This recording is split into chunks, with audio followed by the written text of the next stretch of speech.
Yeah, I went into on my birthday on the 15th. You wouldn't believe that, would you, John? Just those few days. Yeah, bloody horrendous. Yeah. And,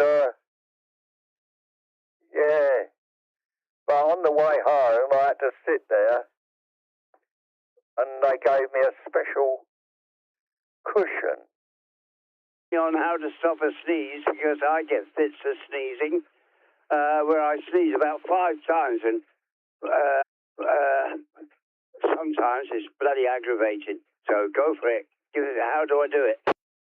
Yeah, well, on that note, John, I sneeze a lot, and it's all side effects from my tablets, apparently. And my average is about 13 times. Yeah, when I do start. Yeah, they taught me to stop sneezing by, you feel the sneeze coming, you hold your breath, and you get your finger, and you poke it under, you know, like we imitate Hitler, like a moustache, we put a finger under our nose. Right. So you put a finger under your nose. So I'll start again. You hold your breath when you feel the sneeze coming. Finger under the nose. But you press your finger upwards and backwards into your head. So you're trying to push it into your head. If that makes any sense. And you hold it there as long as you can. And it works 99% of the time. Yeah, well, something similar I have got in the back of my mind is, as you say, hold your breath, but squeeze your nose together. I don't know whether that's a common thing you do, but that's the way I have tried, and it doesn't work. But I'll try your way. I've not heard of doing a Heil Hitler. Yeah, that might work, Trev. But I don't suffer as much as yours. 13 bloody times? Jesus, well, you should be dead. They say if you constantly sneeze for 8 times, you're a dead person. How did you survive? Oh, well, that proves that wrong, because I do it I reckon I do it on average twice a day. I mean, I'm talking, and when I start sneezing, I think, well, I'm not supposed to hold a sneeze back, because it's bad for the heart, apparently. So I have to let it go, into a tissue, of course. But there you go, John. It works for me anyway, and I should be dead, according to the old saying. But, yeah, I always sneeze into a tissue, although there's nobody else, you know. But, that reminds me, how many people now still use old-fashioned handkerchiefs? To be honest with you, I don't, and for some time I've always used tissues, even toilet paper, to blow my nose. I don't think many. David uses a handkerchief, I noticed. I remember my father used to keep his handkerchief up his jacket sleeve, his left-hand jacket sleeve, and you had to have 2 corners of the handkerchief hanging out to be a gentleman. I never heard of that one. But I think it's dirty, filthy things. When I look back, you blow all that snot into your handkerchief, and then it stays there, and then it's used over and over again. It dries out, and then it's got to be washed. Oh my goodness! So tissues, yeah, lovely. You can burn them, throw them down the loo, whatever. Yeah.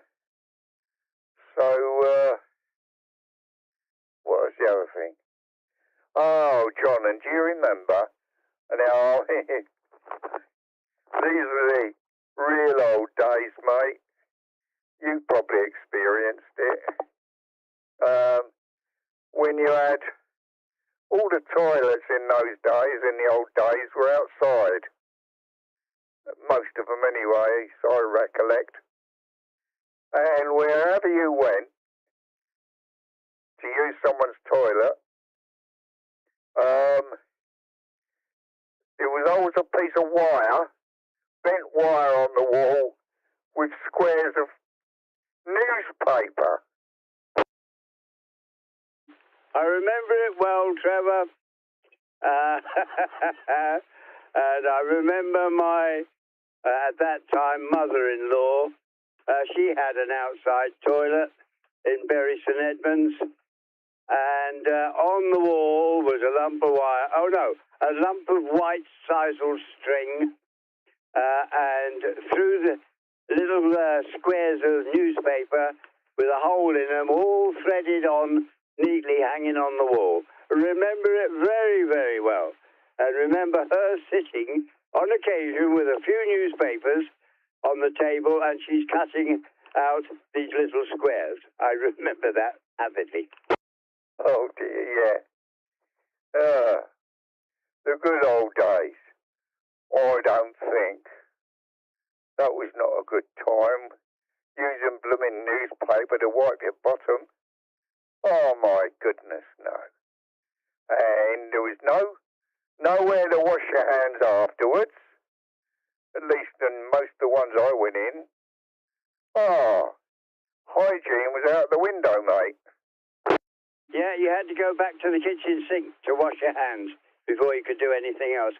Going back to handkerchiefs, imagine yourself on a tank, dirty, filthy thing. Whatever you touched was dirty, with a handkerchief in your pocket. Imagine the colour of that blessed handkerchief after an hour on a tank. Yeah. I can imagine. Or try to. Oh. Yeah. Cool, blimey. Now, steering a tank. Am I right in saying that if I want to go left, I slow the left-hand track down and speed the right one up? It's done with a gearbox, I reckon. You're right in what you're saying.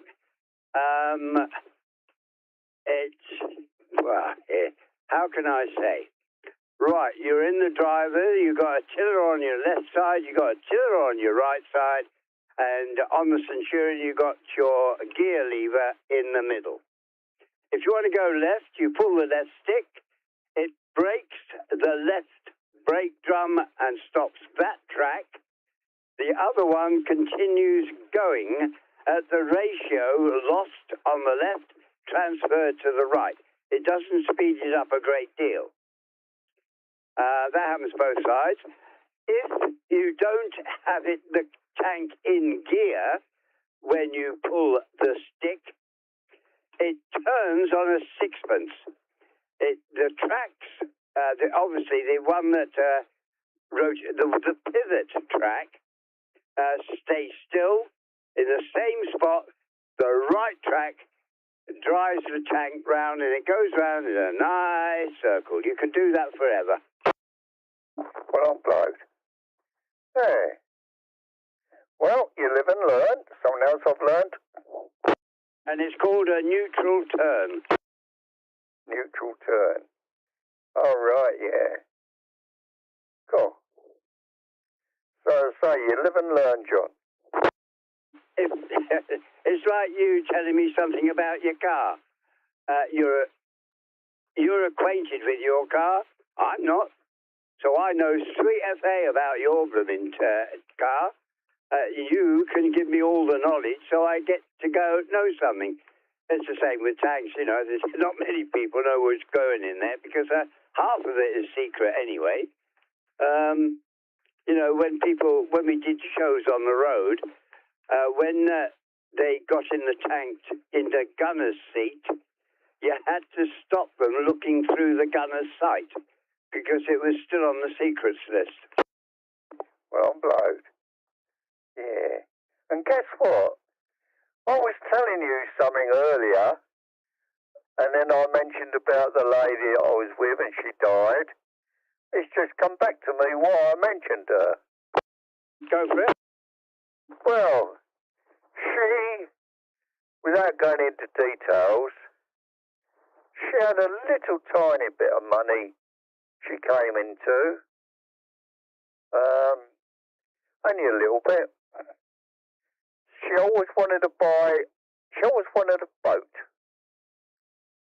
So, we went out to Maidstone, to this boatery, whatever you call them, and we saw this 32-foot boat called a Princess. And kitchen, shower room, toilet, 4 beds, great big Volvo diesel, or Penta, which I can't remember which now. It was absolutely filthy. It had been moored for ages. So, anyway, they wanted 20,000 for it. And she did no more. She went and bought it. Oh, blimey. This is good. On condition that I skipper it. So, cut a long story short, we got it back to Medway, Marina, paid our dues and all that, had a mooring spot given, tied her up, whatever, did whatever, got her all sorted out, cleaned up, lovely, beautiful boat. And she decided to sell it. So we sold it. And the bloke who built, am I still coming out all right, John? Perfectly. I was going to remark on that, actually. You've come through faultless all morning. Oh, brilliant. That's because I'm holding it properly. Yeah. So the bloke who bought it was a baker. And he lived in Essex. And he just split up with his wife. She'd run off with another bloke or whatever, and they'd split up. And he had this bakery business. So, I think they came to an agreement on money. He gave her so much or whatever. Anyway, that was the end of it, so he thought. So he came along, saw the boat, and bought it. Now, at the time that we named the boat, we called it Sambuca. That's a little drink we used to like, Sambuca. So when he bought it, his speciality being a baker was cakes. So he renamed it and called it Fruit Cake, which was, yeah, quite a laugh and jolly good. And then, believe it or not, John, a few weeks later, after buying it, he won the lottery. And he won, I think it was 7.5 million, something like that. So he renamed the boat Rich Fruit Cake. I like that. Oh, yeah, that's actually, I think you told me that before. And wasn't it a baker who won the lottery twice in succession? Not that I know of, John. But, sorry, mate. The end of that story was when his wife found out they weren't divorced, that he'd won the lottery. Well, didn't hear the boat disappeared from the moorings. I haven't heard from him since. I can only think that she probably demanded half of everything. No doubt, the wise man got rid of everything. Yeah, good on him. God, the greed of some people. You know, you often hear that story where a wife was shot off, and then when the husband, the ex-husband, makes good, they're back for more. Yeah, Roger, yeah. Anyway, I thought that was brilliant. I went down there and they were taking the old fruit cake off.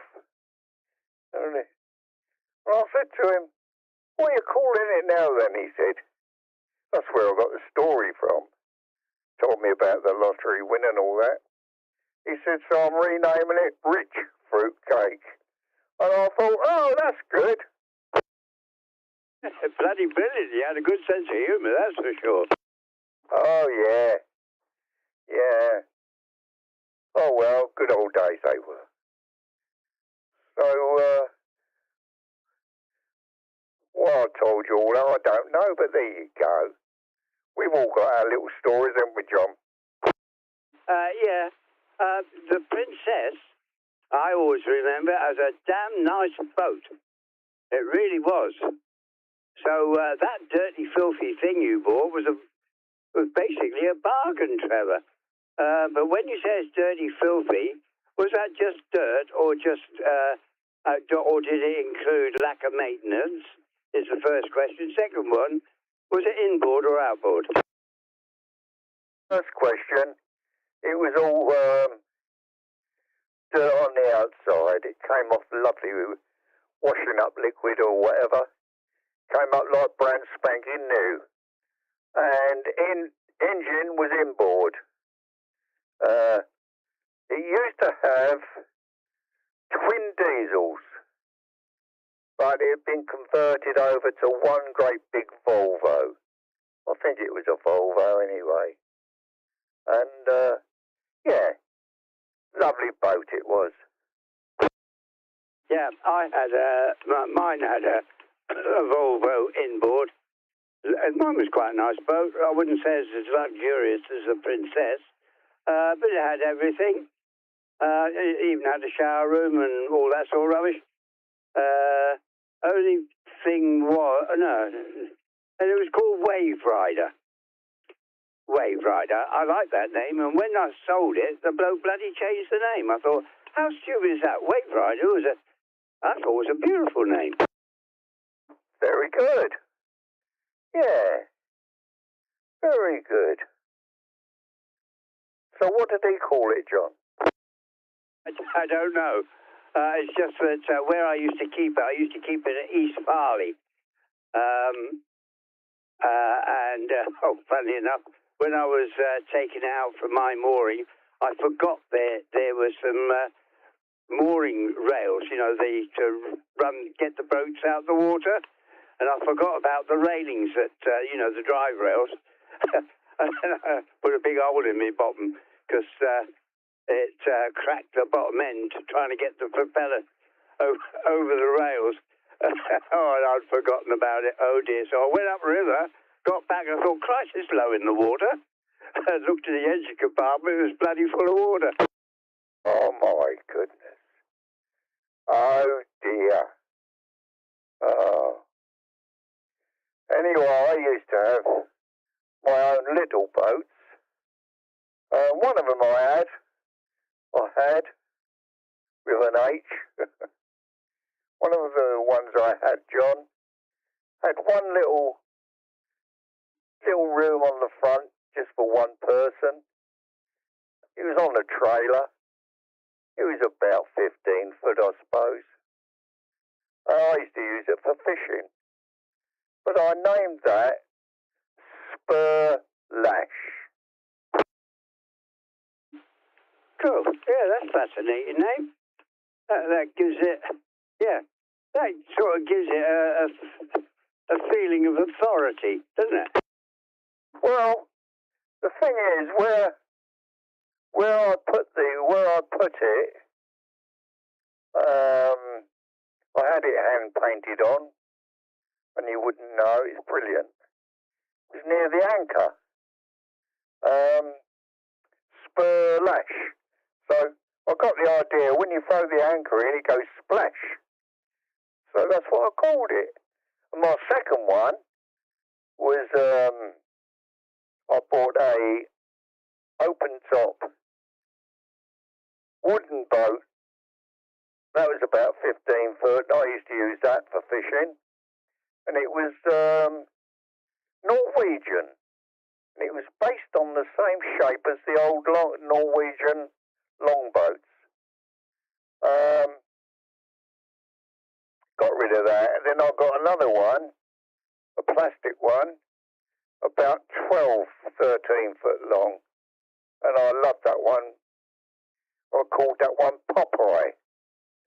And I got Popeye, you know how Popeye looks, on either side at the front. Popeye. That was his name. Everyone used to comment how nice it was. Yeah, I can imagine that. You had a picture of him, did you? Yeah, it was hand painted on. You know, a typical Popeye. Did you paint it? Yes, I did. I drew it out with a pencil first, with the help of my neighbour, because my neighbour's an artist, painter. He does a lot of paint work, painting all sorts of things, you know. And when I was happy with it, I painted it in, and it looked really, really nice. Yeah, with his little pipe and his bit of smoke coming out of it and whatever. Yeah, I can imagine it. Bloody lovely. But when you started, I was very, very impressed, Trev. But when you mentioned that you had a professional come and help you, oh, bloody cheap. No, I didn't think that deep, but, I just put that in as a bit of fun. But you're well done, Trev. Good. Man of many talents. Well, I don't know about that, but I'd never let anything beat me. Excuse me. If it can be done, if it couldn't be done, I would find a way where it could be done. Yeah, that's what you call determination. And unfortunately, it's something poor David lacks. He hasn't got an ounce of determination in him. If it gets difficult, that's it. He can't do it. Yeah. Well, if I've got a problem with something that is not working properly or whatever, and I think, no, I'm not getting a new one, there is a way over it. And sometimes it can take me a week just thinking about it. But eventually I will find a way round it. Then I'll get on and do it. And I'm proud of it. Yeah. Oh, so many things I've done like that. Yeah, highly commendable, Trevor. It's a shame it's lacking in the modern day society. It's use, break, chuck. Yes, it's the throwaway society now, John. It's strange for you to say that because my son, cut a long story short, he went round to help somebody. I don't know what they were doing. So I think they were assembling something. I'm not sure. But the young lady, who I know very well,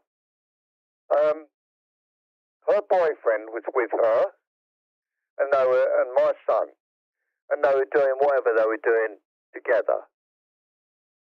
And my son passed him not a socket wrench. Adjustable spanner. Now, we all know what adjustable spanner is, don't we? He didn't even know how to use it. Yeah. I've caught David out the same on several occasions. Just doesn't know how to use a certain machine or implement. Yeah. It's it's amazing, actually. It's something that ought to be taught in schools as a subject. You know, the normal things that as you grow up, you start to develop. You need to learn what's going to come before you. And most of it is all practical work. There's too little practical work in schools now. It all seems to be all paper. As long as you've got a paper, a pen, and a computer and a calculator in your hand, you ain't got no problems. Yeah, you're right. And the other problem is, John, a lot of these poor young children grow up without a proper father. So, without the father figure, and the father probably wouldn't know anyway, they got no one to teach them these little skills. I was lucky. I had the best father going. And he used to teach me all sorts. Mind you, I used to teach myself as well. But, yes. Like down our archery club, there was some young children hanging around outside the gate. So I went up, said hello to them. They all right, because it was in the country. And there was 3 of them. And they said, yeah, but my friend's bike is broke. So I said, what's the problem? And the chain had come off, John, and they couldn't get it back on. So I said, hold on, lads. I opened our workshop up, came back with some tools, turned the bike upside down, and showed them how to loosen the wheel, how to push the wheel forward slightly, put the chain back on, pull the wheel back, make sure it's level, either side, get the chain tension about right, do it up. And they learned something from that. Oh, they said, so if I'd have had a spanner, I could have done that. I said, well, you can next time if it happens. See, they don't have that now, John, do they? And they were so interested learning. Trevor, what a load of bollocks is on 33. I'm going to go and have a listen. Go ahead. Bye.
There, John?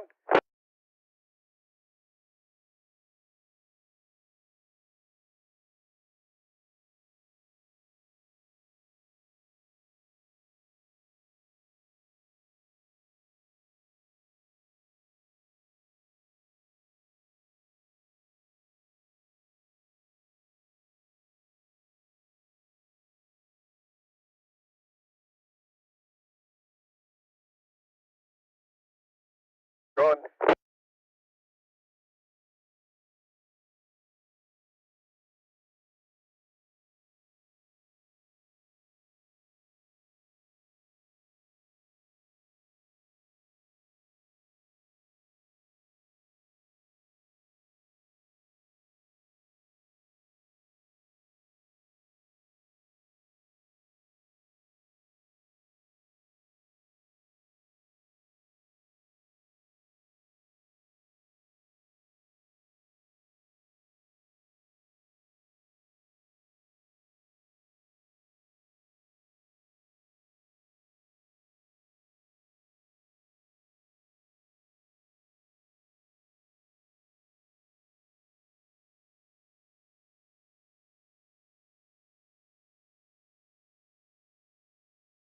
John, do you copy?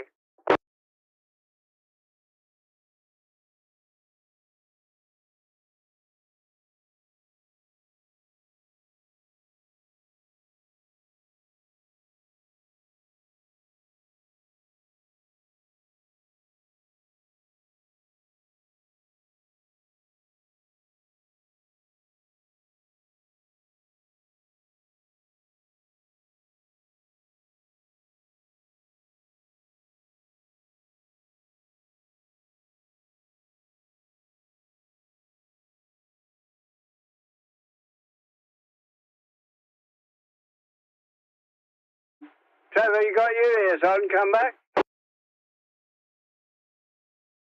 Roger. Good morning to you, sir. Well, I went up to 33 and there was nothing. Roger D. But it was as I said. All right. Do you want to go to 15 again? Yeah, okay, go on.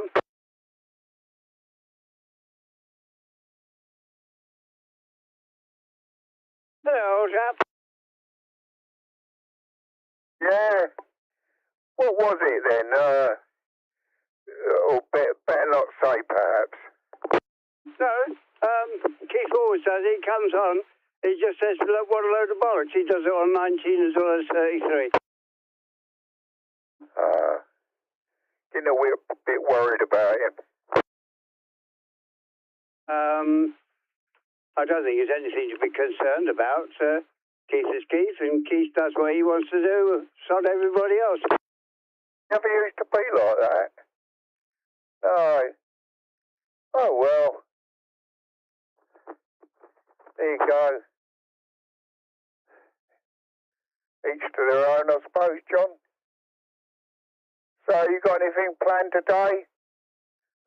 Just the usual day? No, it's an exciting day for me. However, before I do that, I had something to say. Remind me what you said in your last sentence. Something came out that I needed to give a response to. Oh, right, yeah, I was just saying about the young lads. They were so interested learning about the bike, how I adjusted the wheel and the chain. And they said, oh, if I'd have had a spanner, now I could do that. I said, well, yeah. I said, carry an adjustable with you. I said, and if ever it happens again, you know what to do. And they were so interested in learning. So getting back to what you said, it should be taught things like that in schools. You're quite right. No, that was I was referring to the wrong thing. You would answer to the wrong thing I was referring to. I know what it was. Right. It's like you and I, Trevor. You develop a grumpiness. That's why they call us grumpy old men. Because we've got our thoughts. We don't want to be distracted from them. We're horrified at what we see going on. So we become grumpy old men simply because of the change that's going on, and it's not to the better. Yeah, you could be right there, John. Yeah. I don't consider myself to be grumpy. I speak my mind the way I see it, politely. I give my views on it, and we've all got views on things. Like, not for instance, but, I might not like so-and-so or that happening. I will say so. But that's only my opinion. So, and as you've always said, it's a free country, and you've got freedom of speech. No, I don't expect everyone to agree with me, and they mustn't expect me to agree with them.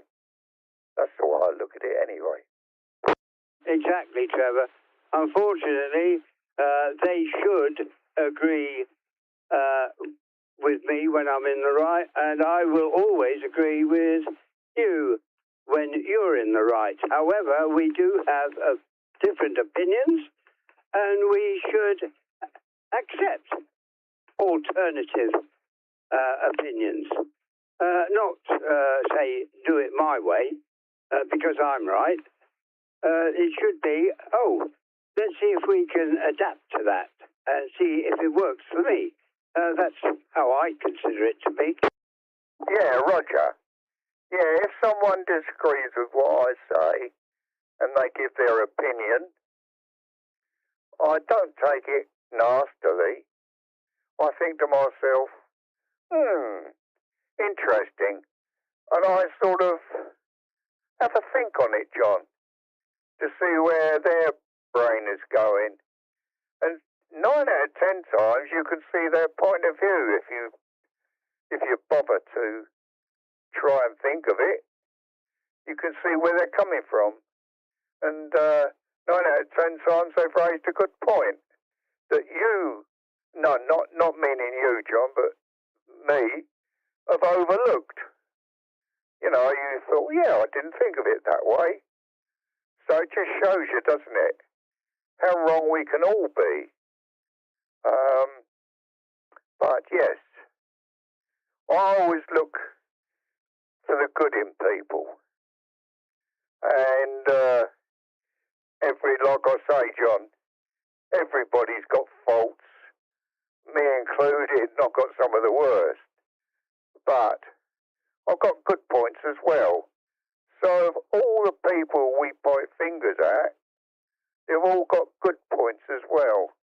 And they're the points we should look for. Forget their bad points. Go for the good points. That's the way I see it anyway. Not that I always am good at carrying it out, but that's what we should be doing, I think. You summed it up very well. Consider and use all the good points, disregard all the bad points, but try and turn them into something that you can get something out of. Somebody's opinions are always worthwhile listening to. One should never develop an argument out of a discussion. That is very, very bad news. However, Trevor, I've got some good news. My oxygen is on its way. He will be here within half an hour because I didn't get half of your last transmission because he was telling me that he's on his way. Okay, mate. Well, I'm going to cut you loose anyway. I'm going to get up. And I might go in here a week for 5 minutes on 33. I'll see if I can get hold of Keith. There's something I want to ask him about dumper trucks. And he's the only sensible one who would give me a sensible answer on that. Because he knows them inside out. So I'm going to go back and wait on 33 for 5 minutes, then I'm getting up, John. So I'm going to say, BFN, good luck with your oxygen, mate, and I'll be interested how you get on with it. Yeah, if you hang around, I'll be able to tell you, because I think it'll be about half an hour, issuing it and giving me my instructions. A very good idea to sit on 33 and listen out for as long as you possibly can, because Keith might come back and he might hopefully start talking with you. That would be a godsend for you. It would be nice. I can't understand the small-mindedness of it, but never mind, that's another story. I'd better go and wake Maureen up because she would like to be around, because there might be something she needs to know about oxygen when I have to take it and all that sort of rubbish. So I'll bid you adieu. And no, that's come up again. On 33, Keith's come in with what a load of bollocks. And I think that was Dennis answering to him saying happy birthday. Go over there now. You might catch him.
So this is there. Go back to 15.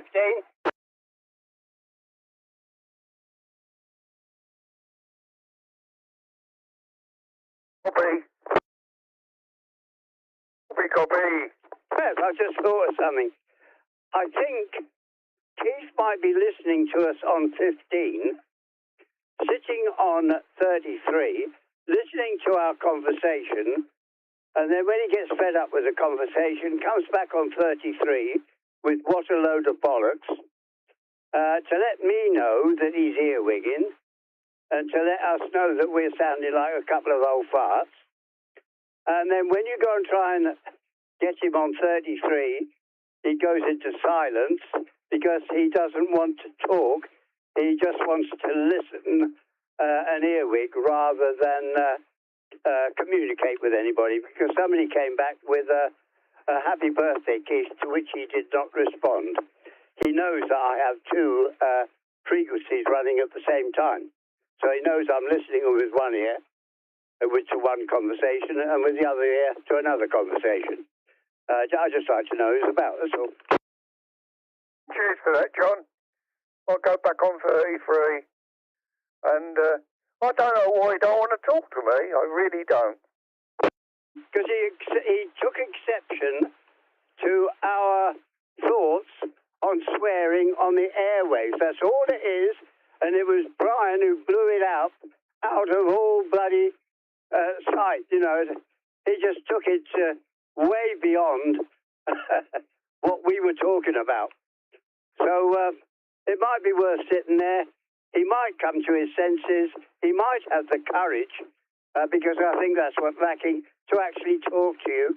He probably wants to, but because he said he isn't going to, he can't, in his mind, change his opinion about us. So, you know, I don't think we've lost anything. In fact, I think we're rather blessed to be excommunicated, so to speak. Stop swearing.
Was it Steve?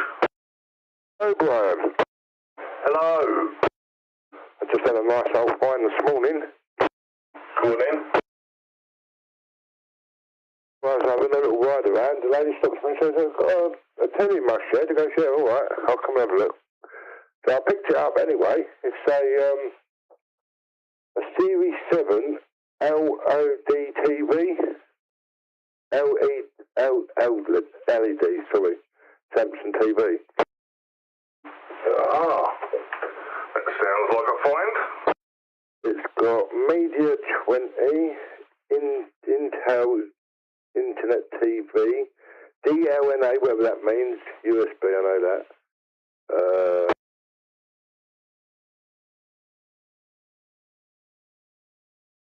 Mega dynamic contrast and all that shit, and HMDI4, Samsung Crystal TV, Full HD. She even got the stickers on the front of the screen still. Bloody hell. You still got any rolls of that tape shit? Mate, I've got, I've got loads, mate. Fucking hell, bloke up the road just stopped me. He goes, oh, mate, you see that tape? He goes, yeah. He goes, worked wonders. He goes, I tried everything and everything. And goes, right, what was you repairing? He goes, oh, I had a hole in my caravan roof, so I took the ceiling thing out, the ceiling window. I heated it up with a hairdryer, made it into a square around it, cut it in, put my window back, got my hose pipe, put it on there, and you know what? It don't leak. I goes, told you, didn't I, mate? Yeah, I know exactly what tape it is. I used to use it a hell of a lot, but yeah, I'll probably if you're about. Yeah, I've got loads, mate. Well, so... Oh, this whole fucking telly, and it works, Brian. It's all on in my kitchen now. I can't believe it. So, yeah, to that, so it's been sitting there for a while. Well, obviously a little bit where the stand goes in, a little bit rusty, but that ain't fuck all. The telly still works, but it's got bare amounts of shit on it.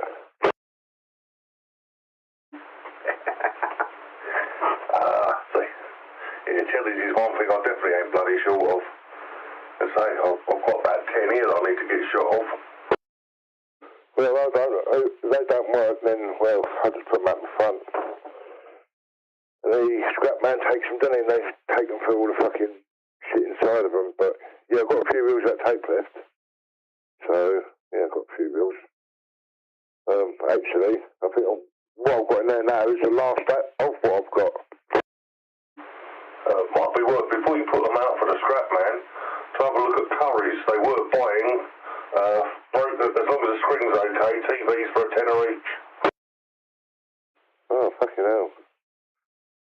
Jeez, I know. Well, yeah. But do they pick them up, though? That I doubt. I don't know, is the honest answer. I'd assume not, but I don't know. I don't even know they're still doing it. It was a few weeks back. As long as the screen wasn't broken, they were paying 10 quid for a faulty telly. Yeah, there's a bloke on Facebook does that. Buys tellies between 10 and 25 quid, providing the screens ain't broke. But I know someone knows him. But the screens... Stuff you got. I'm just about to count that, hold on. Stuff you got.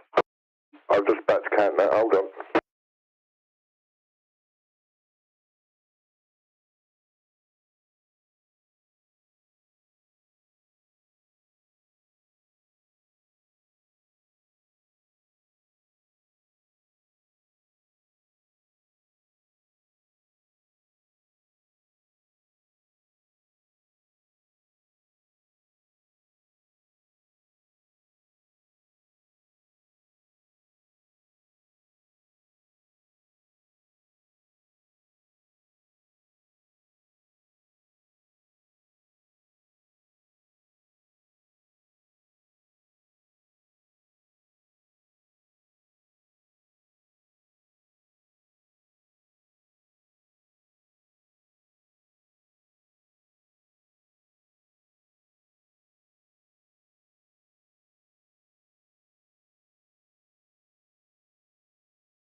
in a minute.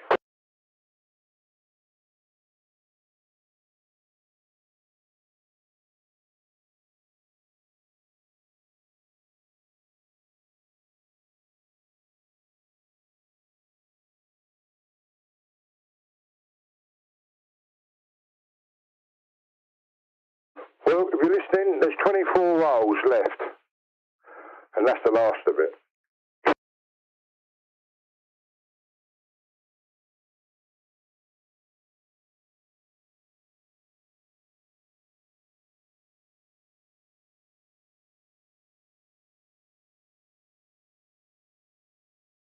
Hang on a minute, it just popped to the movie. Back in a minute, Steve. I'm doing something, so back in a minute. Okay.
Hello?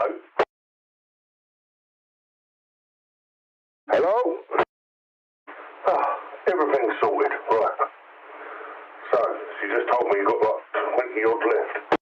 24 reels, and that's it. That's the last of that until the next time. Don't suppose you know how long they are? That's a personal question, that. But it says on there. Let's have a look.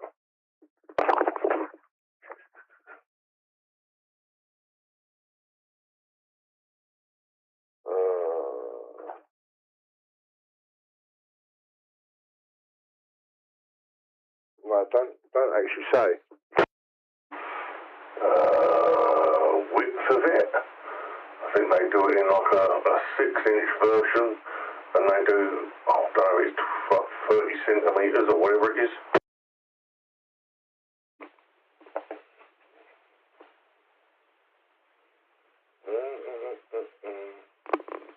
Oh, I don't know if this is it. 50mm by 5m roll. Yeah, 5m, 50mm, so yeah, let's have a look, thing. 50mm. That's 5 centimetres. That ain't the width of it, is it? 50mm. It says 50mm times 5m roll. So it says, no, it's quite, fucking rolls are quite thick. Yeah, no, I mean the width of it, so like, you know, how wide the actual tape is. You know, is it like, I mean, 5 centimetres is almost sellotape width, isn't it? Oh no, it's thicker than, it's wider than that. No, it's let's have a look. Sure.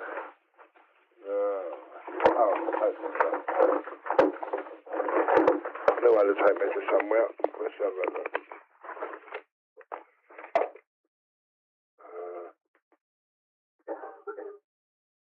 Well, according to that,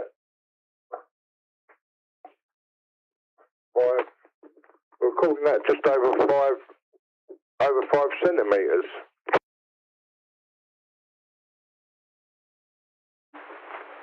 So yeah, about double the width of a bit of sellotape. Well, basically, yeah. Yeah, just over 5 centimetres, it says here. Oh, just do it in inches, and just over 2 inches. Well, like a couple of marks over 2 inches. Ah, right. I was hoping it was going to be the sort of 5 or 6 inches bit.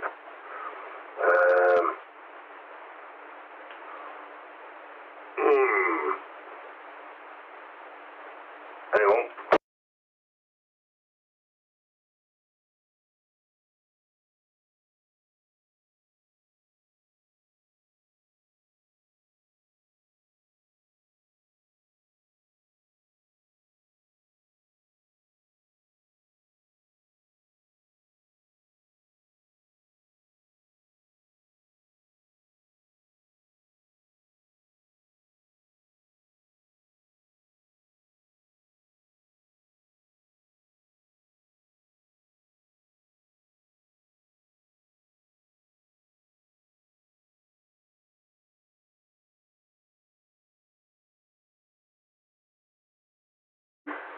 No, it's not going to do what I need. I was going to literally cover my van roof with it because my van roof leaks and I can't find where the bloody leak is. So I was going to, if it's the 5-inch stuff, I was going to cover the whole roof with it. But yeah, it's not going to be enough to do the width because 1.2 metres is the, if we use all the rolls, it'll be 1.2 metres wide. Oh, fucking hell. That's a lot of tape. Well, that's all I've got in at the minute. That's it. The last of the rolls. Yeah, well, if you get that stuff again, the like, I don't know, 5 or 6 inch wide one, I'll have that, because that's what I need for, I was going to cover my van roof in it when you said you had a load of rolls. But yeah, it ain't going to do the job. Oh, well, worth a try. That's all right. Win some, lose some, mate. I didn't even know they did it that small, if it's the stuff I'm thinking of. As you say, you heat it up and it sticks like shite to a blanket. Oh well. Can't win them all and all that. Yeah, it's definitely, once it's stuck on, that's it.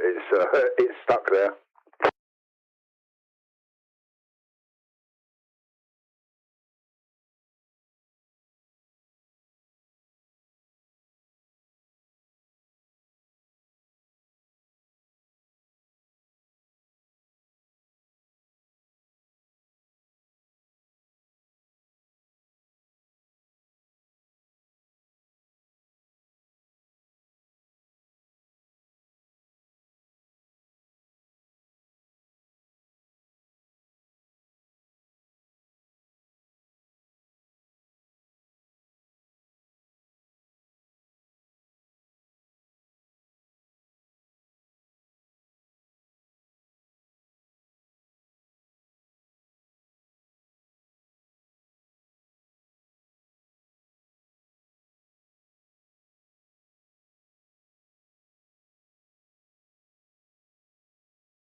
I might have found a plan B. Oh, no. Don't do the whole roof. Yeah, I might do the whole roof. Yeah, there's some bits I've put some old fiberglass filler on. And I reckon some of it's still going through that. Maybe the fiberglass filler's cracked or something because the roof moves, doesn't it? Maybe I could just patch it up and then cut little bits and make patches. It'll look like a leopard from the sky. Yeah, well, fiberglass don't last that long. Eventually it does crack, but it all depends how much beating it takes, really. The roof, innit? Oh, it gets a beating all right. What about motors? Yeah. Okay then. Well, you about today? Yeah, I'm about, mate. Yeah, I'm about all day, innit? Thinking of buying a new aerial anyway. I see an aerial on for sale. 50 quid. My mate's got it. It's a stereo, but it's got 4 big ground planes coming out of it. Well, just for information, if you have a look on Moonraker, anything on there, we can get about 25% off. Oh, fucking hell. Huh. I've got what one? Oh, mine's a Thunderpole, because I think my mate's with Thunderpole. Well, one snag. I don't know where you are now, I don't think.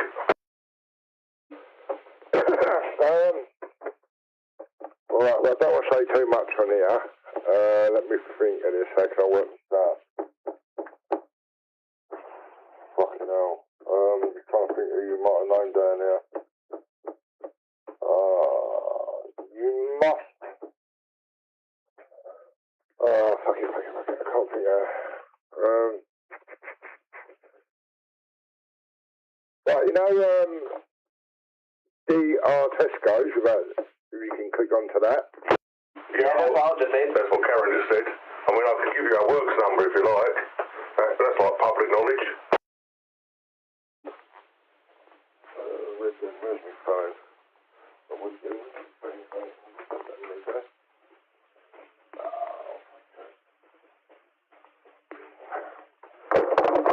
Right, let me just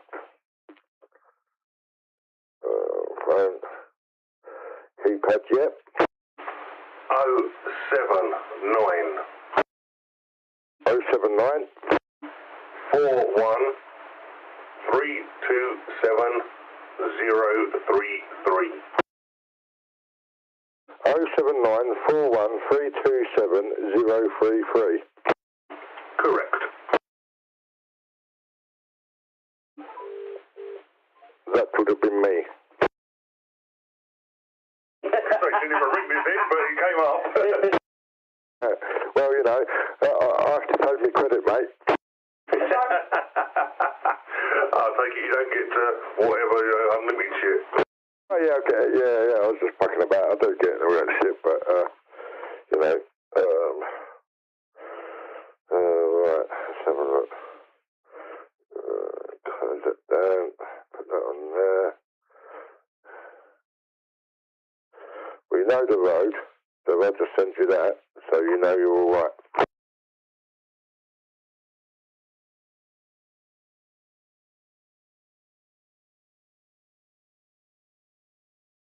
Did you get that? Yeah. Just come through. Rightio.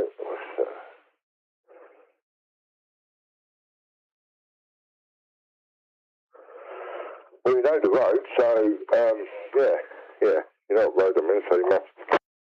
It crossed. Right. I was just texting you that as you text that, so, and it crossed over your way for you. We shall go mobile. Okay, mate, okay.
Hello.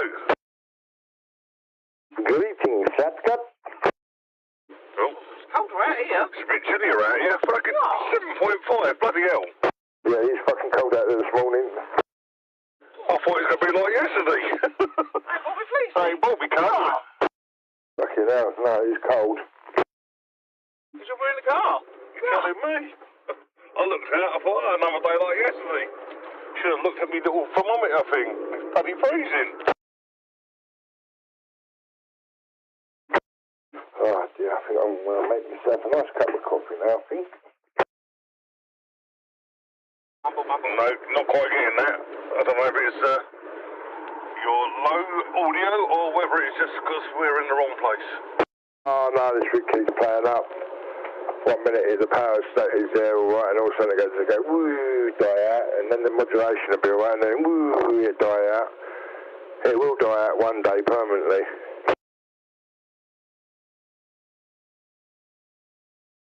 It's like something's eating away at things, you know, it just drifts away. Like your problem you had the other day with your drifting radio.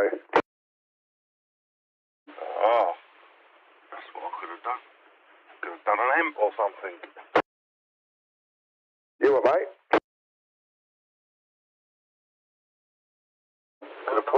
We're bad on the roundabout. So this roundabout ain't too clever for signal. I don't know if we'll hear you until we get literally round the other side of it.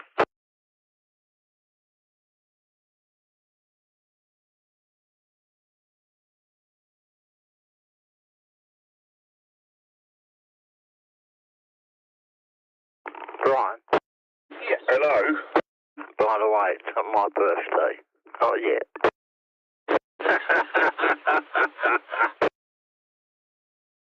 I've been having a chat with Gary, my old mate. With who? Have you now? Yeah. Anyway, yeah, I know you're going off to see Scrap Man, so I'll catch you a bit later. Okie dokie then. No ear flapping. Yeah, probably. Catch you later. Ta-ra, Steve. Laters, Keith.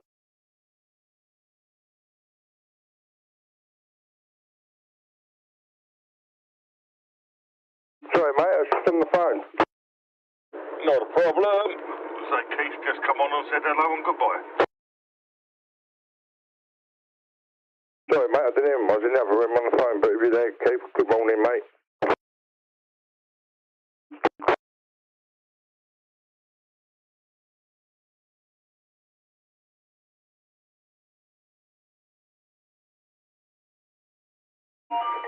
Oh, fuck me, now the door's going. Oh, my days. That's the door?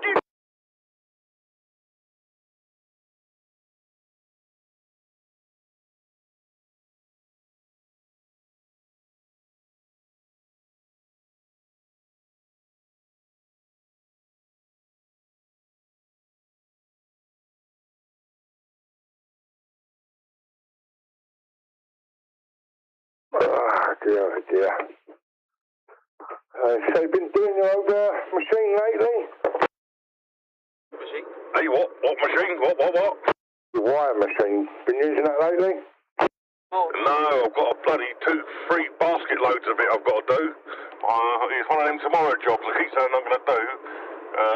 Being the winter and it's all cold and shit, I haven't done it. And I said, I'll do it indoors, but then I left all the wire outside so it's all soggy, wet and dirty. I said, oh, well, I'll wait till the nicer weather.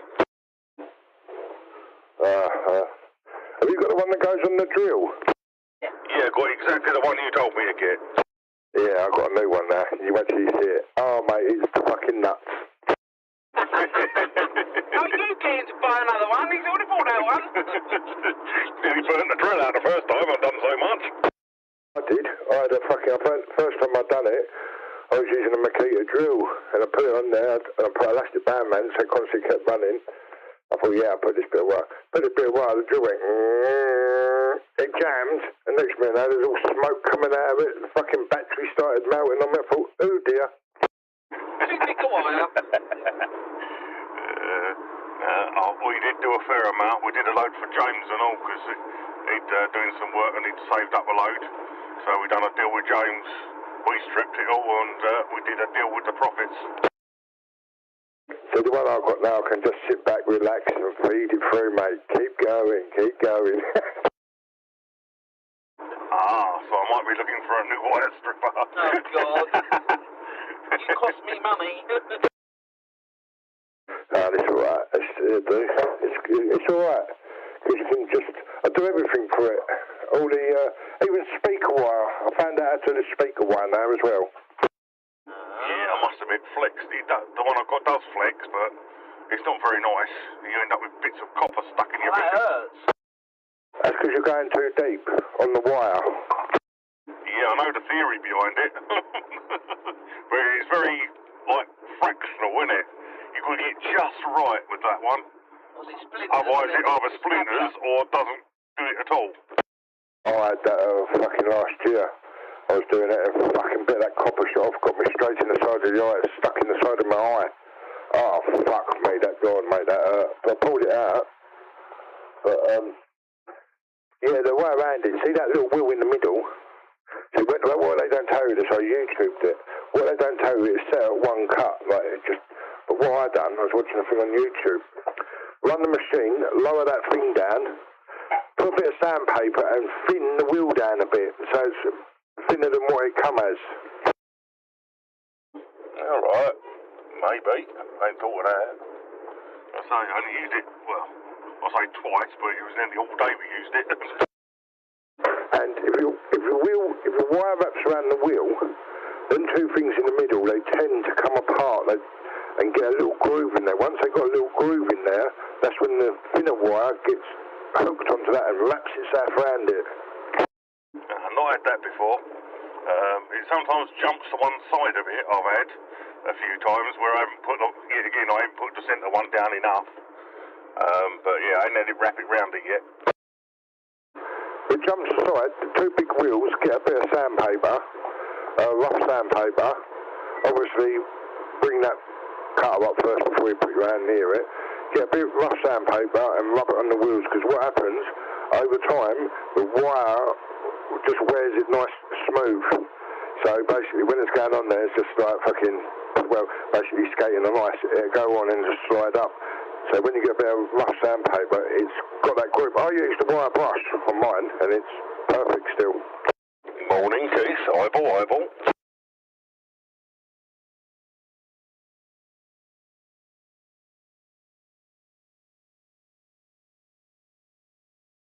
Oh, he's gone. Oh, yeah. What got to do today? Oh, yeah.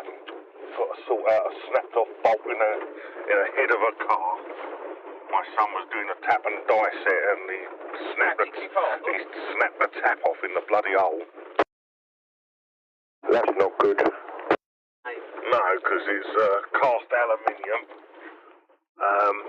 with a hardened steel bit in the middle of it, so you can't drill it. Yeah, Argobridge managed to get some of it out, so I think it's going to be a case of today's budget and leg it, because we can get it professionally done, but it means taking it all the way over to Billericay, and it's about 150 quid. Oh, fucking hell, that's a lot. Yeah, so I think it's time for a Brian special mod. Never to work again then. So the idea is, what my plan is a 6mm bolt's needed. So I'm going to drill the hole slightly bigger. It's already 7mm. I'm going to make it about 8mm to get a bit of stuff around it. I'm then going to cut across in it, and then I'm going to put some kind of like epoxy putty in it, and the bolt's going to have a hole up the bolt, up the centre of the bolt, and a hole in each side, so the putty sort of comes out and basically stops it turning. So that's the theory behind my ideas. Whether it works is another matter.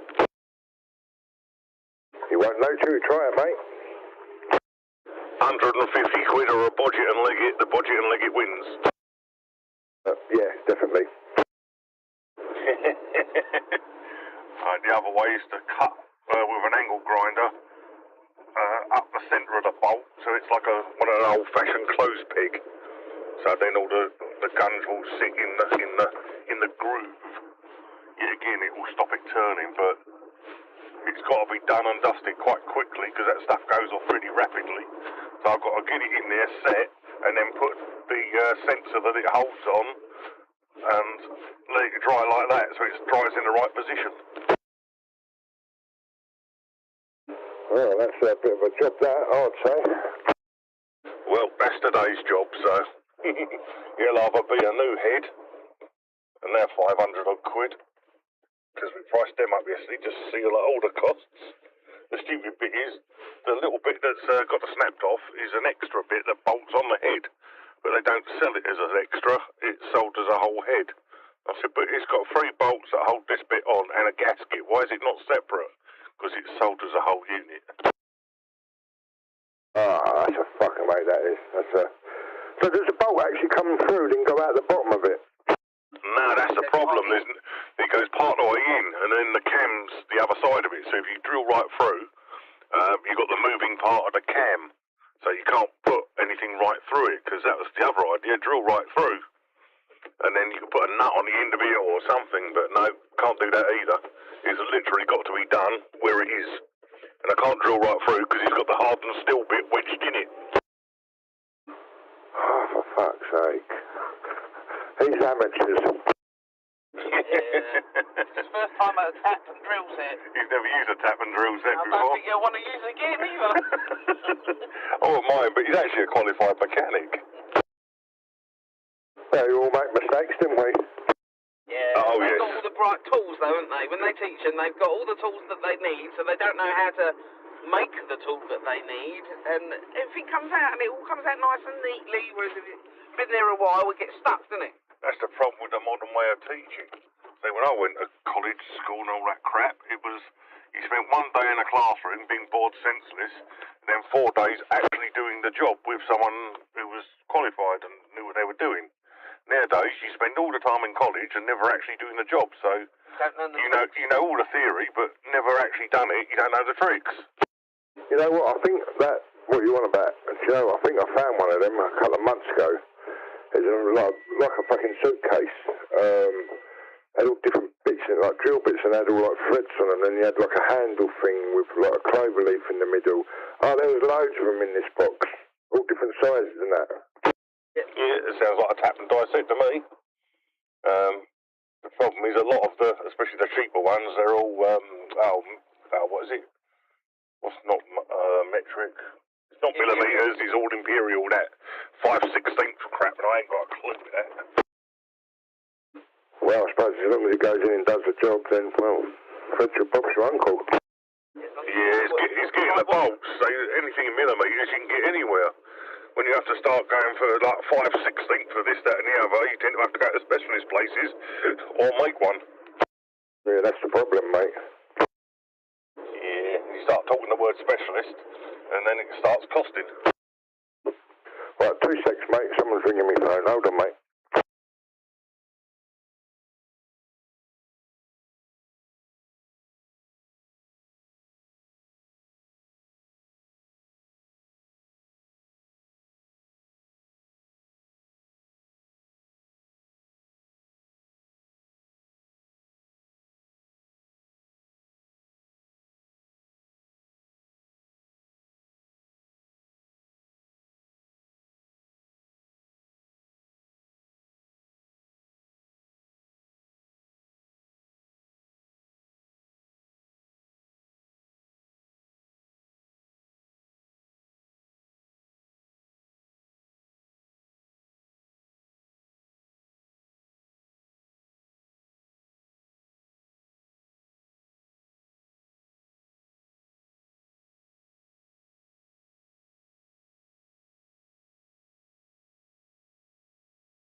I imagine you're putting in now.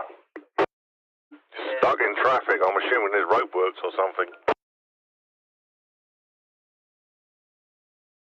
Yeah, down the bottom, I think, mate. Yeah, they parked me right outside the Samaritans.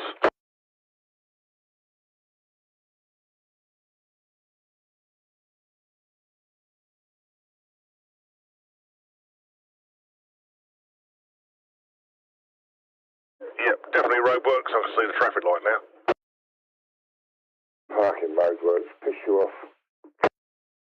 Probably only going to do some patching or some crap. They won't do it properly. Stop swearing. Stop whinging. Anyway, we've got another word that's approved now. Yep, that is to be added. We now have four approved words allowed to be broadcast.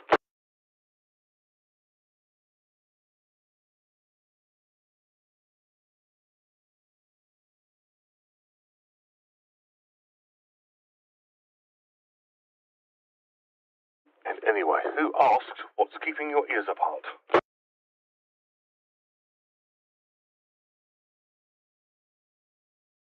Anyway, I say it, but you don't have to be. Yeah, see, you don't have to say it. Don't have to. No, You don't have to, but then, you've got the advantage. You can claim to be special. I am special. So am I, or at least I've been told.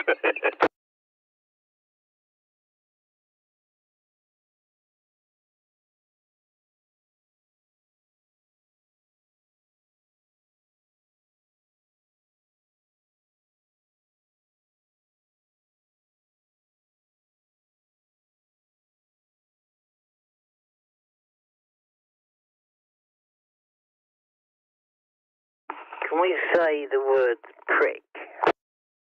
Don't know. I don't know. Well, yeah, that's all right, isn't it? Because if you prick your finger, that's not really a, Yeah. you know, I mean, it's probably offensive to somebody, but it's probably allowed. I mean, we can say vagina, can't we? Or we can say camel toe. So, yeah, that's okay. That should be acceptable. Well, we know you love to accept a camel toe, Keith.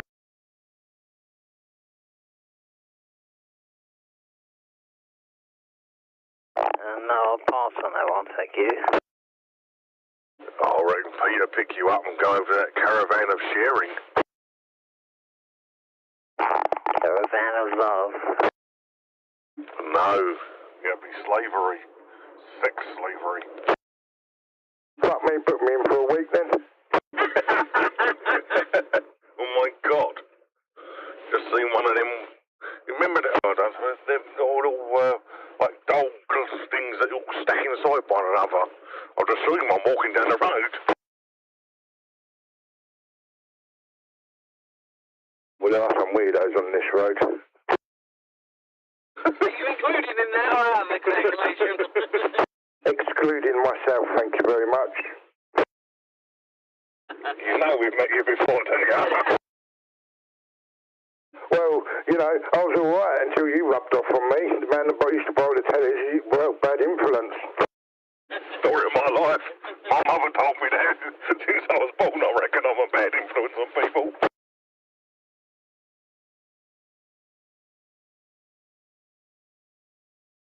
Not very often I used to get my ass bitten by an Alsatian and a Rottweiler.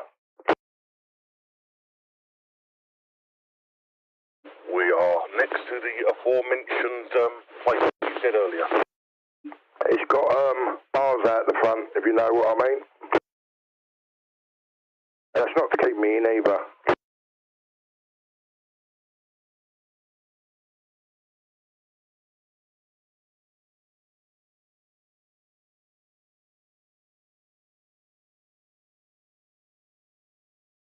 Suppose you got the bouncer with you then, Brian.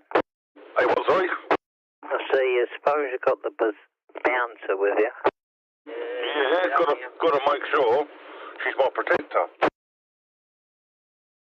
I think that's true. Actually, it's true.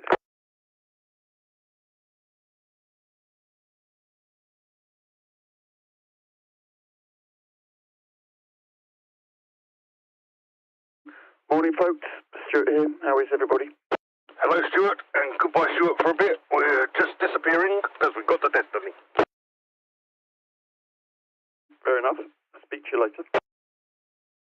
Catch you later, Stuart.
I think it's the same.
Hello out there. Hello.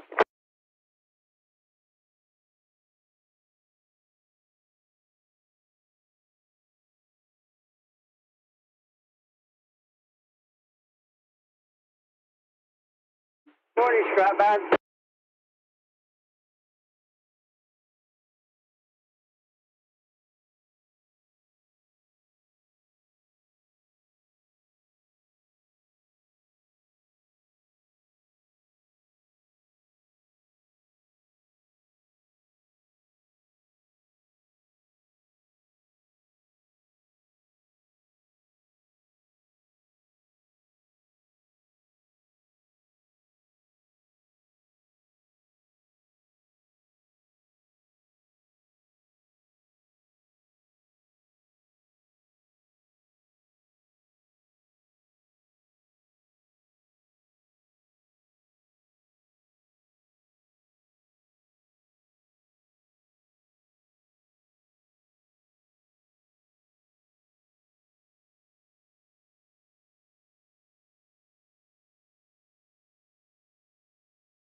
Ch33 Mobile.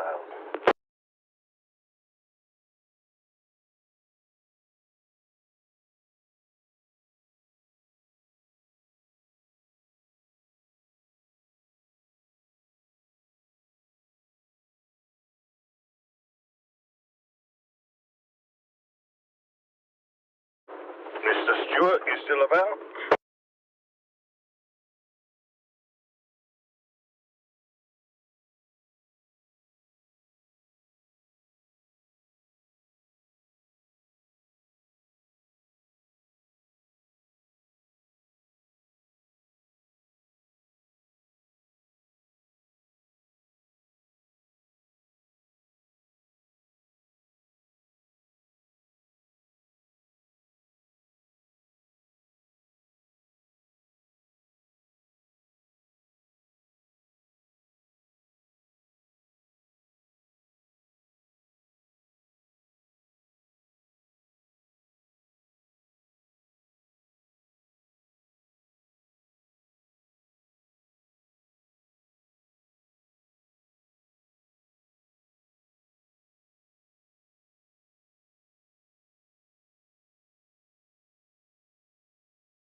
the one what here? Hello?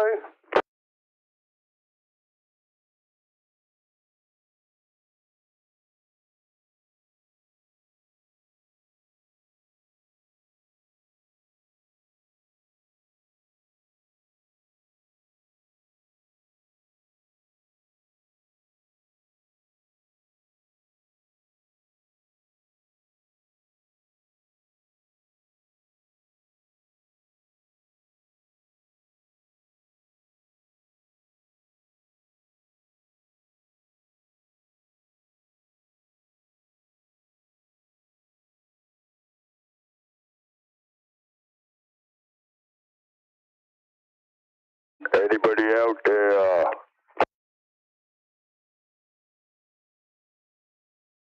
Morning, Steve. Good morning. How are you this morning? Yeah, okay, yeah, good, yeah. Good to hear that.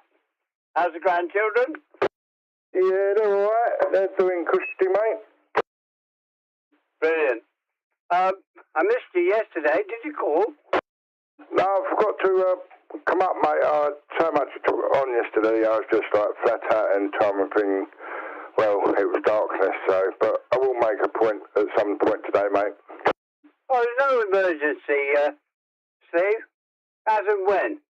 You know, do it in passing rather than making a task of it. Okay, mate. All right. Yep. All right then. Just give us a shout, perhaps, when you're on the way. Okay, mate. Yep. Brilliant. Catch you later then. Let you get on with what you want to do. Yeah, I'm just doing bits and pieces here, mate. But yeah, all right then, mate.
Woof.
Hello, hello, bonjour.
coming up the outside here. He's fucking flying, he was just then.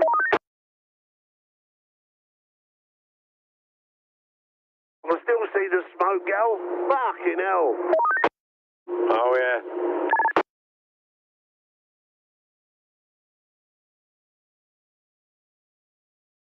I poor cunt though, that's bad, isn't it? Really, I feel sorry for him. Fuck for the rest of the day. Sorry? When it's a car fire, it goes pretty quick, but when it's a lorry fire, you know the road's fucked for the rest of the day then. Yeah, that's true. I've seen the fire brigade going back yet, have you? No, I think they must come off at the 228 now. I thought they'd have gone back by now, wouldn't you?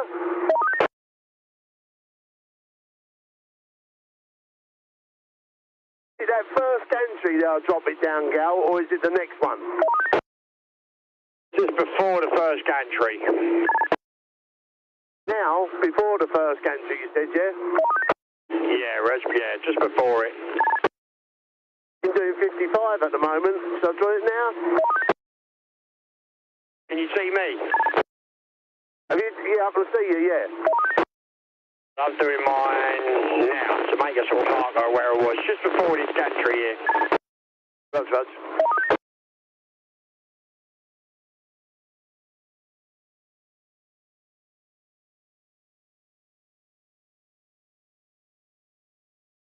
Just as you're coming up to the 229, banging. Other than that, there's fuck all else we can do. There's a red Range Rover coming up the outside here. Oh my God, have a look at the bird in it. Fucking hell. In the middle lane, shall we say. Righto. Behind the white van. Fucking hell, lovely titties it had on it.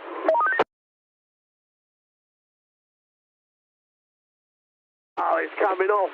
I think it's coming off, Gal. So it'll be coming up the left side, yeah? No, it's just sitting behind the lorry. What the fuck's she doing? Get round in you. It's got a 3 litre small train, Discovery, I think it is. I'm not sure. Right. And here's the bollocks.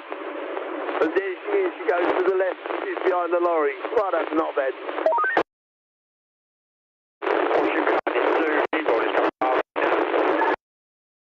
Behind the white sort of tanker. Right. She's coming off now, mate. You might still get a look at it.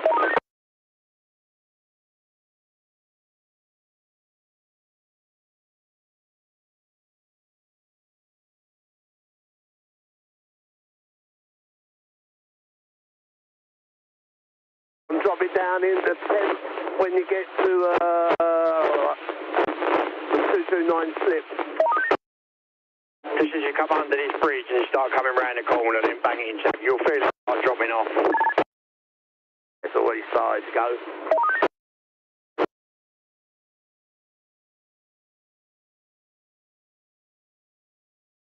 I missed it. Yeah, now bang down into 10. And now, isn't it?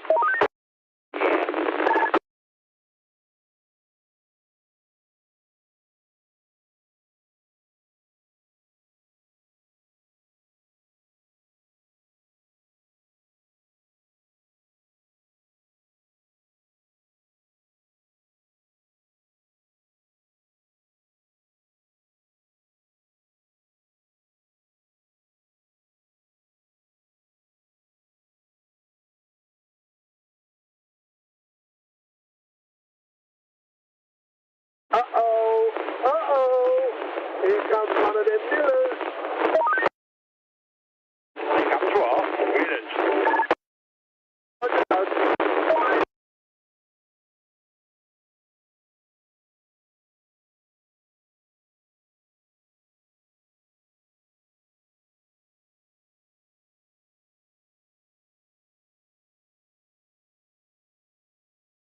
I mean, he's loaded and he just sits past me.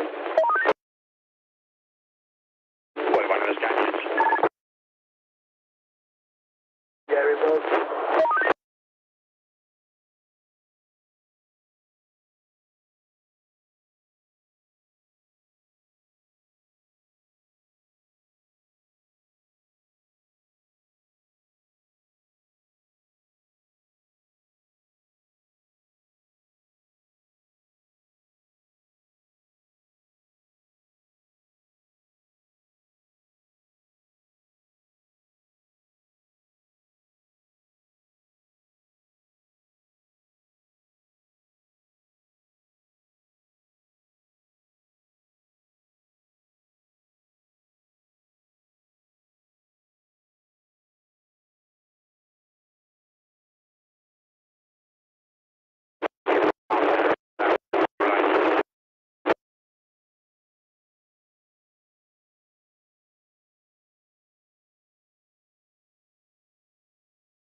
moments and give us another shout. Yeah, I'm here, mate. I can hear you crystal, mate. Hear you crystal.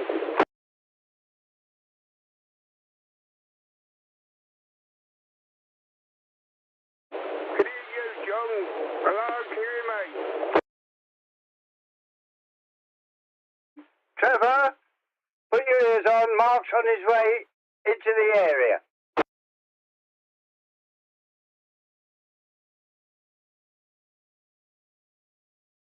Can you hear me, Trevor? You awake? I think he's awake, John.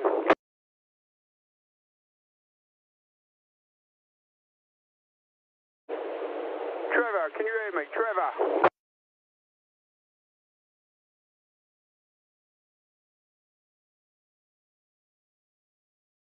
You on here, Trevor?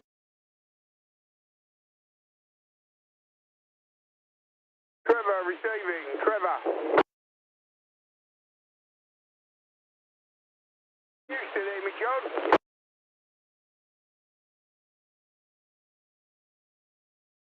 Trevor, you on here, mate? Trevor?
military, John. Do you copy?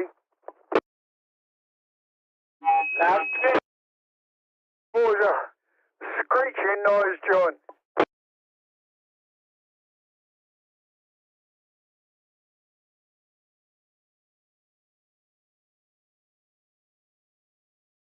Yeah, sorry about that. David's radio was on. Oh, it's okay. How did you get on this morning with your oxygen, mate? It's here. It's set up. Ready to use. I've had a quick go. I can't feel any difference of using it, but then again, I haven't really done anything because David came quite early, and Scrapman has been to drop me off some silicon sealant. That's it so far. Other than that, it's been very quiet, except Mark came on. David said he was calling for Trevor and John. I answered him and told him that I couldn't understand him. I've got his signal, but it's been picked up, but I can't read what he said. Give me a shout later on when you get a bit nearer. But he didn't come back. Okay, John. I'll keep my ears open. Well, I'll be on here for another 10 minutes or so. Is David there? He's up the garden. Do you want him? No, don't disturb him. No, I just wondered. If he was there, I'd have a chat with him, but I've got nothing to ask him at the moment, so no, leave him where he is, John. Okay, yeah, he's enjoying himself streaming. Okay. Tell him that I asked after him. Well, if you've still got your radio on, I'll get him to give you a shout on his radio. Yeah, okay. Yeah. Oh, well. Good luck with your oxygen. Is it quite involved, John? No, it's dead simple. Just a couple of knobs to turn and stuff something up your nose. All right. Not a mask to put on. Well, you got the alternative of those things you see on the movies on the telly, or you can have a mask. I'm going to ask for a couple of masks because when I'm at the garden, I want two hands, and I want freedom. So and when I do get gasping, I breathe through my mouth. So that thing in my nose won't be of any use at all. All right. So this cylinder, is it a small thing or is it a great big thing? No, I don't know what to compare it with. It's about 18 to 24 inches tall. Its base is about, the diameter of it is about 4 inches. And that's about it. It's got an orange top and it's silver. Is it quite heavy? No, very light. Right. So when you got the garden, you'll have to take that with you then, put it to one side on the ground or wherever. Well, they give you a little, like a golfing trolley for transporting it, and they give you a bag to carry it on your shoulder. They give you 6 breathing apparatus, you know, the pipe and the thing you stick up your nose. What else? Well, that's it. That's all you get. Yeah, that's it. Well, keep us informed on it and see if you benefit from it, John. I hope you do. And I think if you've got COPD, then you will benefit from it. Yeah, well, I know the test I can give it. So when I need to go up the garden, I'll do what I've got to do, which is sit for 5 minutes, taking the oxygen in, taking it up the garden, do a bit of exertion, and all I have to do is bend down and pick something off the floor. Then I start gasping, and just come back and sit and rest in the chair and see if it does. But I can only use 3 litres at a time, and I can only use 4 to 6 times 3 litres a day. Oh, right, yeah. I can hear children in the background. It's next door neighbours. The kids are on holiday, aren't they? Oh, right, yes. Yeah, you're right, yeah. Oh. All they seem to have now these days is holidays, don't they? Yeah, as previously discussed, they're always on holiday nowadays. We didn't have that benefit. No. Well, by memory, we used to get Christmas and summer holiday.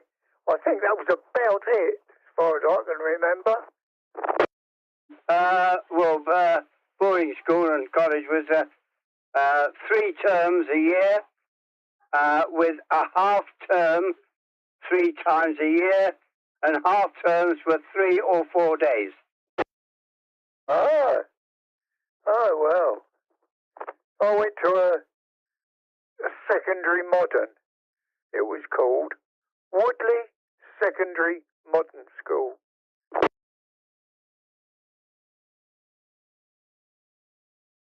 Sorry, I was taking a sip of coffee. A state school. Yeah, Roger.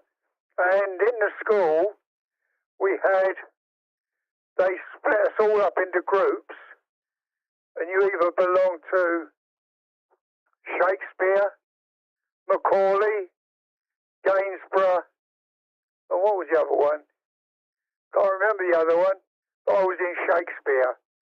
So, before you went into class, you had to go to assembly in the morning, sing a hymn with all the teachers, and stand in the right line. I was in Shakespeare, so I'd stand behind with all the Shakespeareans, and so on.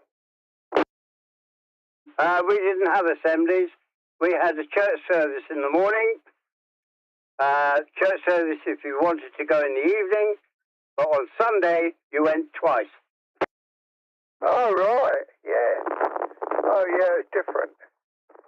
Yeah, so, we always had assembly every morning. And this, just after the war, I went to a school in Slough, near Slough, a place called Langley, where I lived. And this was just after the war had finished. And I remember going to assembly in the mornings then. And you always used to get 1 or maybe 2 children pass out in assembly. Now, it might have been 200 of us. And that was because they'd had no breakfast, they'd got up and come straight to school. Yeah, we were fortunate. We had the church. It was part of the school. You can see it if you like, Trevor. If you go into Google, just type in Framlingham College, Suffolk. Framlingham, Suffolk. It's now a boys and girls. It's a mixed school, but in my day it was boys only. Oh, Roger. Hey, John, just remember we're yakking on 3-3. Shall we go to the usual 15? Yeah, good idea. It frees up this channel, doesn't it? Okay, go on.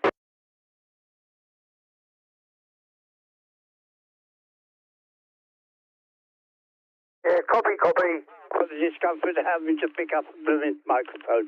Hello, Trevor. Hello, chap. Here we are on 15. Oh, well, I just think it's being considerate.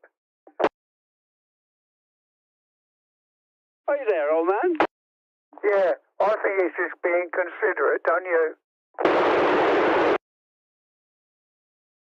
Trevor, are you there? Yeah, Roger. Oh, Roger, I couldn't hear anything out of you. Hello, old man. I don't know what happened there, John. As do I. I kept pressing the presser and speaking to you, and you didn't come back. Oh. Perhaps I was speaking in the wrong end. No, you're sitting on that. At least I hope you are. Yeah, I've only just cottoned on. I heard the lack of response. Yeah. Oh, well. Strange thing is, John, I was downstairs just now. I turned my laptop on to see if there's any messages. And I went on to Google and I started watching one or two bits and pieces. And I clicked onto giant rock crushing machines. I watched that quite a lot.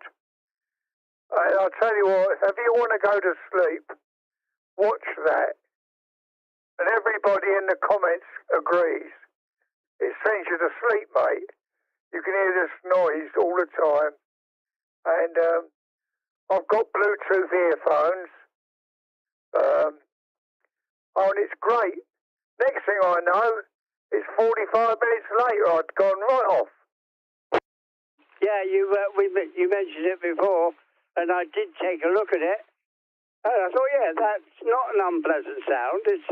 It's not anything I would want to go and look for, but it wasn't at all repulsive, and it was actually quite fascinating when you listen to it. Yeah. How these poor chaps get away with it, I don't know. They got all that dangerous machinery around them. They got all that loose clothing on. There's no guards on the big flywheels that go round, and the safety issues are diabolical. Nobody to control it, so they just get on with it and keep themselves safe. I don't think you need to be told to be safe. It's a natural thing to do, isn't it? Well, to us it is, but you see, this is in Pakistan. Now, maybe their brain cells are not quite wired up the same as ours, but there they are, surrounded by this thick cloud of dust, no mask, nothing. And in the comments, some people write in from all over the world saying all those guys are going to suffer with COPD later in life. And they're breathing all that muck in, John. Yeah, as we did in our age. When we were youngsters, there was no health and safety like it is today, and we used to breathe it with no problem. Yeah, and I can remember, John, if you told people this now, youngsters now, they'd find it hard to believe. But when we used to get fog, it wasn't called fog, it was called smog. And it was black. You couldn't see your blooming hand in front of your face hardly. And that was all soot and smoke from all the coal fires. And we were breathing all that in, weren't we? For years. Sure were. I experienced a few of them, crossing Tower Bridge to get back home after a night up the West End. Had a good few of those. And especially in 53, wasn't the Festival of Britain? That was in Battersea on the south bank of the river. And I had to get home to Clapham South at that time. And yeah, there were a few smogs round about the bridge area. My God. Yeah. My goodness, when I look back. So, no. Excuse me, John. I gather that's a sneeze, so I'll give you plenty of time for you to have your 15. No, that's not a sneeze. Oh, it's gone now. But anyway, I can remember, John, probably about 30 years ago, I was coming back from from Laysdown. Might be longer than that. I was driving a Ford Zephyr Zodiac. That's how long ago it was. And I was over there anyway, and I had to come home, all through the country lane, to get to the motorway. And there was a thick fog. Oh my goodness. I had to drive with my head out the window because I could hardly see the front of the bonnet. That's how thick it was. And I had the radio on, and guess what song they were playing? Sorry, Maureen was bloody screaming in my ear on the latter part of that, Trevor. I didn't get your closing statement. Yeah, I was driving back from Laysdown, and there was thick fog. I had to drive with my head outside the window. I could hardly see the front of the car. That's how thick it was. And guess what tune was being played on the radio? Nothing comes to mind. Tell me. I don't know the name of it, but it goes. I can see clearly now the day. Do you remember that one? Da da da da da da. Are in my way. Yeah, I remember that one, Trev. And what you said about driving with your head out the window. I used to bring my boat up the Medway from East Farley up towards Maidstone to meet Maureen, pick her up. She used to drive out, and I used to meet her in the centre of Maidstone. And I used to drive with my head poked out the side of the boat so I could see where I was going, because the fog was that dense on the river. Oh, yeah. Yes. Quite frightening, actually. Oh, and when I was out in Australia, when I lived out there,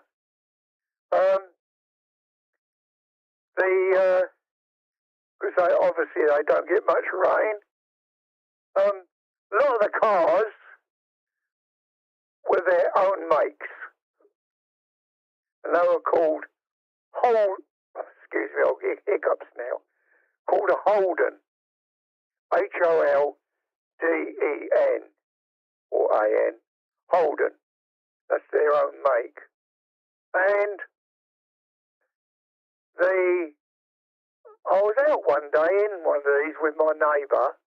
He was Australian. And it started raining, only a little bit. He said, gee, it's raining. And he stopped the vehicle. He got out, went into, it was a pickup truck, went in the back and rummaged around.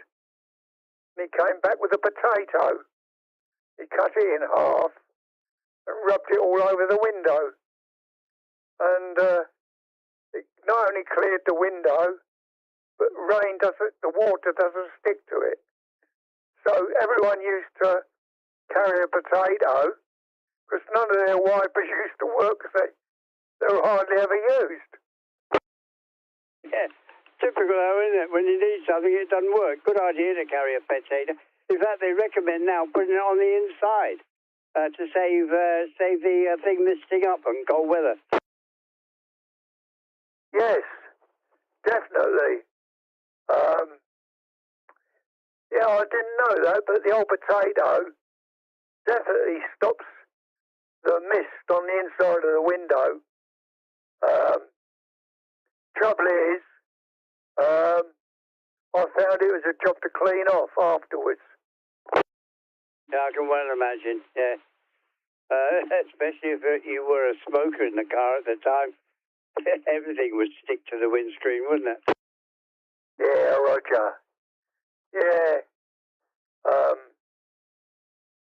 But my neighbour, Australian neighbour, he used to have a 303 rifle. What, straighten the windscreen? No, I'm changing the subject now, sorry. No, he used to go out with his mates way out into the bush, and he called it roo shooting kangaroos. And I thought, what are you doing that for? Was he culling? Was he what? Culling. What, killing them? No, culling. When you go out and you get rid of the surplus. Ah, oh no. Just shoot them and leave them. And let nature take care of them. So what, was that just pure for self-gratification? Yeah, Roger. And like the Americans are a bit like that. Today, I mean, they advertise hunting trips with bows and arrows, which in this country is totally illegal. You can get up to 10 years if you go out shooting animals with a bow and arrow. So it should be. And but the Americans, no. The thing is, being an archer myself, though I like to say I'm a good archer, I'm pretty accurate. I've been doing it so long. But when I go around the course, John, shooting these 3D targets made of plastic, like a bear, whatever, frog, any animal, depends where you hit them as what you score. And do you try and get a kill every time? Yes, not very often. A kill is round the heart area on the chest. And it's marked up like a circle. So, in real life, these Americans, they go out shooting, and 99% of the time the poor animal, will be wounded. And they drag themselves off with an arrow stuck in them. Poor things. Yeah, but they do have a policy, though, that if you're hunting and you wound, you track it till you kill it. Yeah, probably. I hope they do. But, what makes a person do that, just for the fun of it, my mind boggles. Oh, no. My mind boggles over the choice of having to kill animals. I know that, unfortunately, because we're bloody meat eaters, we have to kill animals, but that's out of total necessity for survival, because even the animal kingdom have their principles on survival, don't they? So I think we're entitled to those, but I don't, as you do, don't believe go around shooting willy-nilly just in the name of being a sport or an enjoyment or a leisure activity. What a load of codswallop. Yeah, Roger. Well, I eat very little meat now. The only meat I eat is chicken and fish. I eat lots of fish. Loads of fish. I got fish tonight. I got smoked haddock. Lovely. Smoked haddock and chips and some cauliflower. Lovely. But, you see, the thing is, we don't eat enough vegetables. I don't think so, in my opinion. This is only my opinion, anybody here, Wiggin? But you take a gorilla, how strong he is, and all they eat is vegetables, well, greenery, stuff off trees and that. So you can survive without meat. But everyone's then, and people say, yeah, you need all the protein and all this. Well, I don't know. I just don't eat much meat anyway. Well, the only meat I eat, like I say, is chicken and fish. In defence of eating vegetables only, I would say, when did you last see a skinny, scrawny vegetarian? No, you're right. They all seem to be reasonably healthy. They might be thin, but they're not scrawny, are they? Well, I haven't seen one. Unless, they're scavengers as opposed to eaters. Well, when I was at St Thomas's, I asked that question, really, in a roundabout way. I said to, now there's a name for them. They're a person that are interested in your medication and also what you eat. There's a certain name for that particular field of profession they're in, mainly to do with your eating. Anyway, I was talking to that person. They were asking me for a breakdown. This is after I'd had my op. No, before I had my op. What my eating habits were, and I told them. And I said, well, to be perfectly honest with you, I eat very little meat now, and I told them what I told you. And she said, you know, Mr. So-and-so, you can eat, if you eat the right vegetables, you can eat better than the vitamins that meat give you. If you eat the right. And one that I always remember, and I've looked it up, is red lentils are extremely good for you. Oh, that's good news. The word you were looking for is dietitians, I believe. You're right. I knew it was dietitians, but I didn't say it because I thought we'd test John and see if his brain's still working. It does it that way. There are other things that the brain doesn't work on, though. Yeah, dietitian. That's the word I was looking for. Yeah, well, now why couldn't I think of that? Never mind. Anyway, apparently lentils.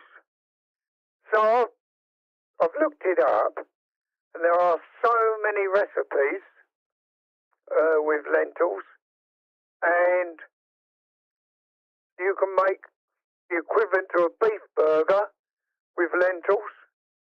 And according to the write-ups, they're very, very nice. So when I'm up to it, I'm going to give that a try and see what it's like. I must admit that I do enjoy lentil soup. Plenty of lentils in. I didn't know there were two types of lentil, though. That was good news. I'll look it up on the internet and see how it goes and how you look after it and get it to taste. But would it be something that they call a meat substitute? Possibly. Yeah. I'll tell you what, if I were you, Google, are red lentils good for you? And you see what comes up. You read it. Yeah, that was what I was going to do when we finished chatting. Have a quick look and see all about it and what I can do with it. Or if it's worth adding to my delivered meals. Oh, yeah. Oh, well. Do you know, the other day I went to see my son on one of my few trips out, and I popped down the road. He doesn't live only 5 minutes away to see him, and his lady friend, I've known her years, lovely lady.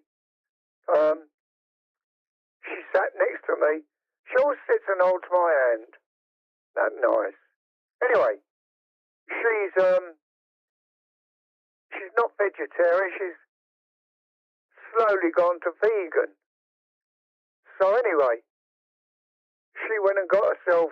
She was going out, something to eat, and she got herself a soup. Oh, and it was a cheesy soup. You know, cheesy and broccoli or something. Oh, it did smell nice. I can't remember what it was. God, it was lovely. Stilton, I think. Stilton and broccoli or something. That sounds contradictory to me somehow, because I understand a vegetarian doesn't have meat, but it eats eggs and dairy products. But a vegan even rules out dairy products.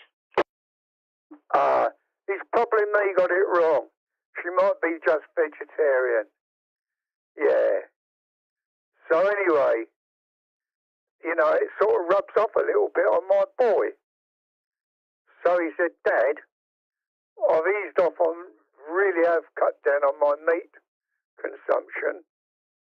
So, and I said, you do what you want. Check with your doctor first.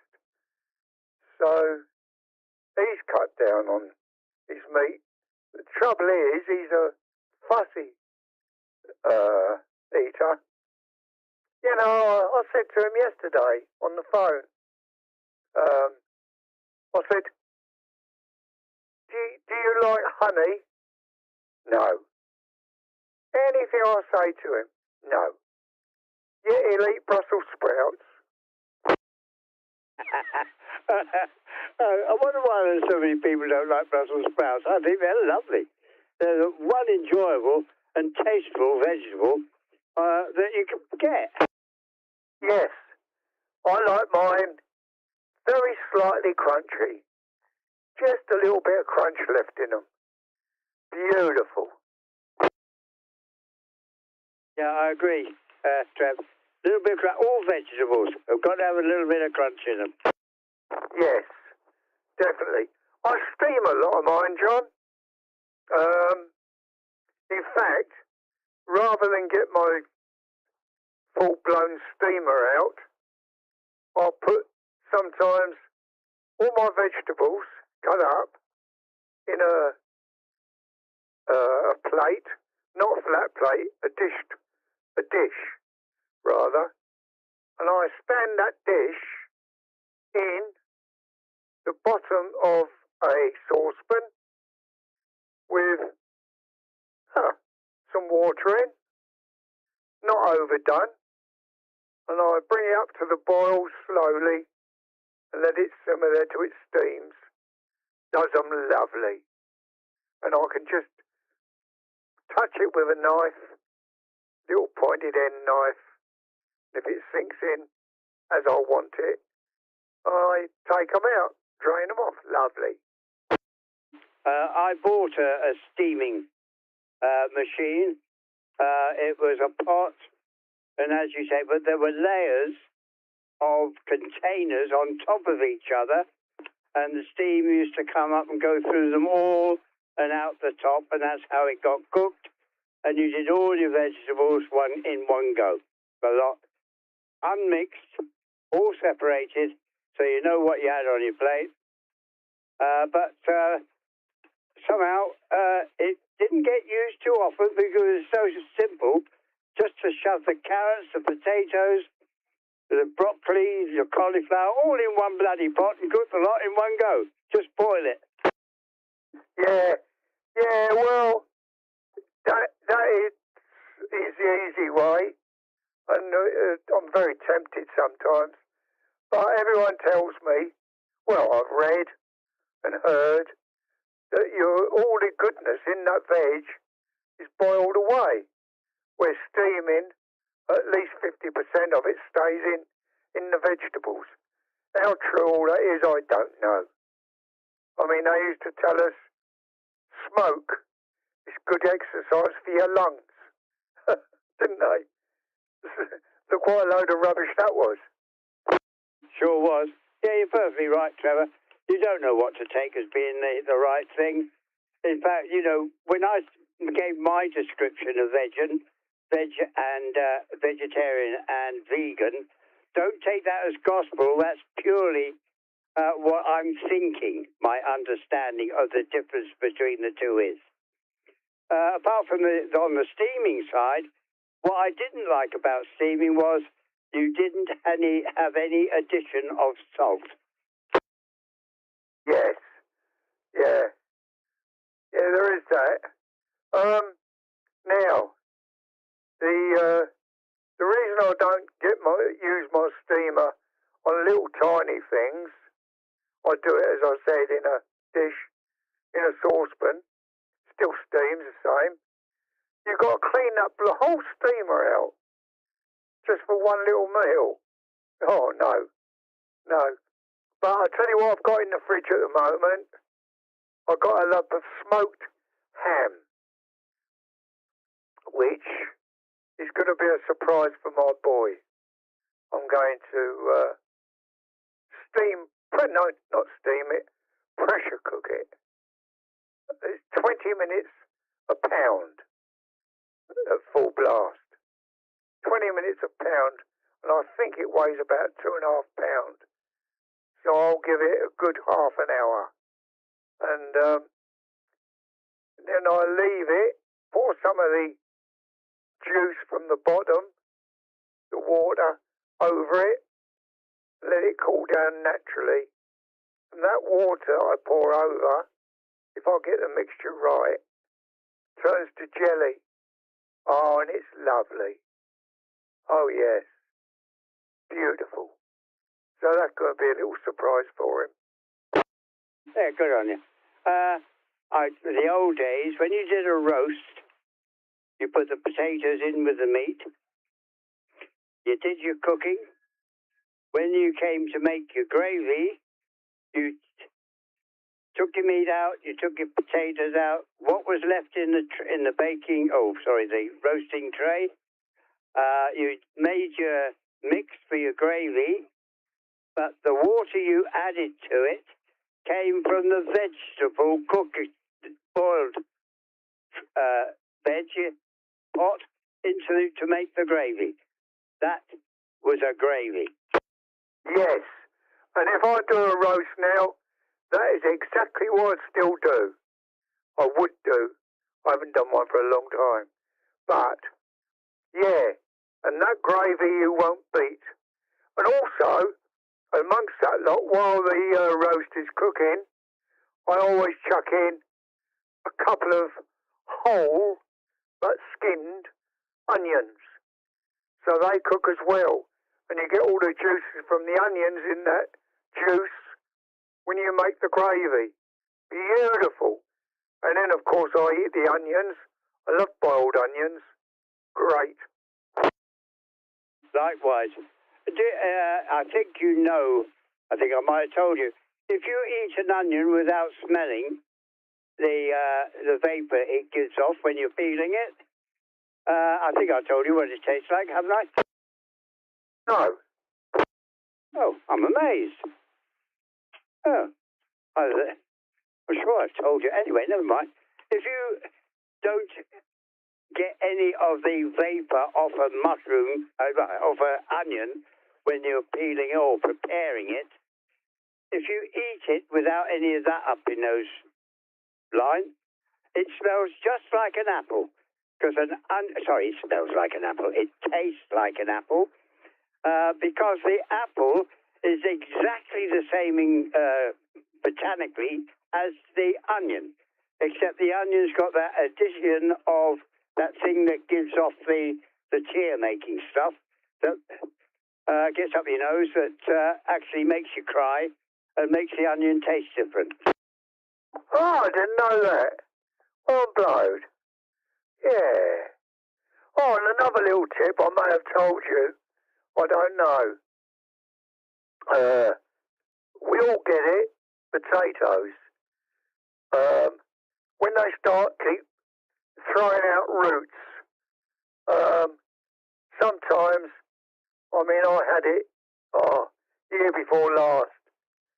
I noticed it. Every time I had potatoes, within about 3 or 4 days, great long roots were coming out. And I found out how to stop it.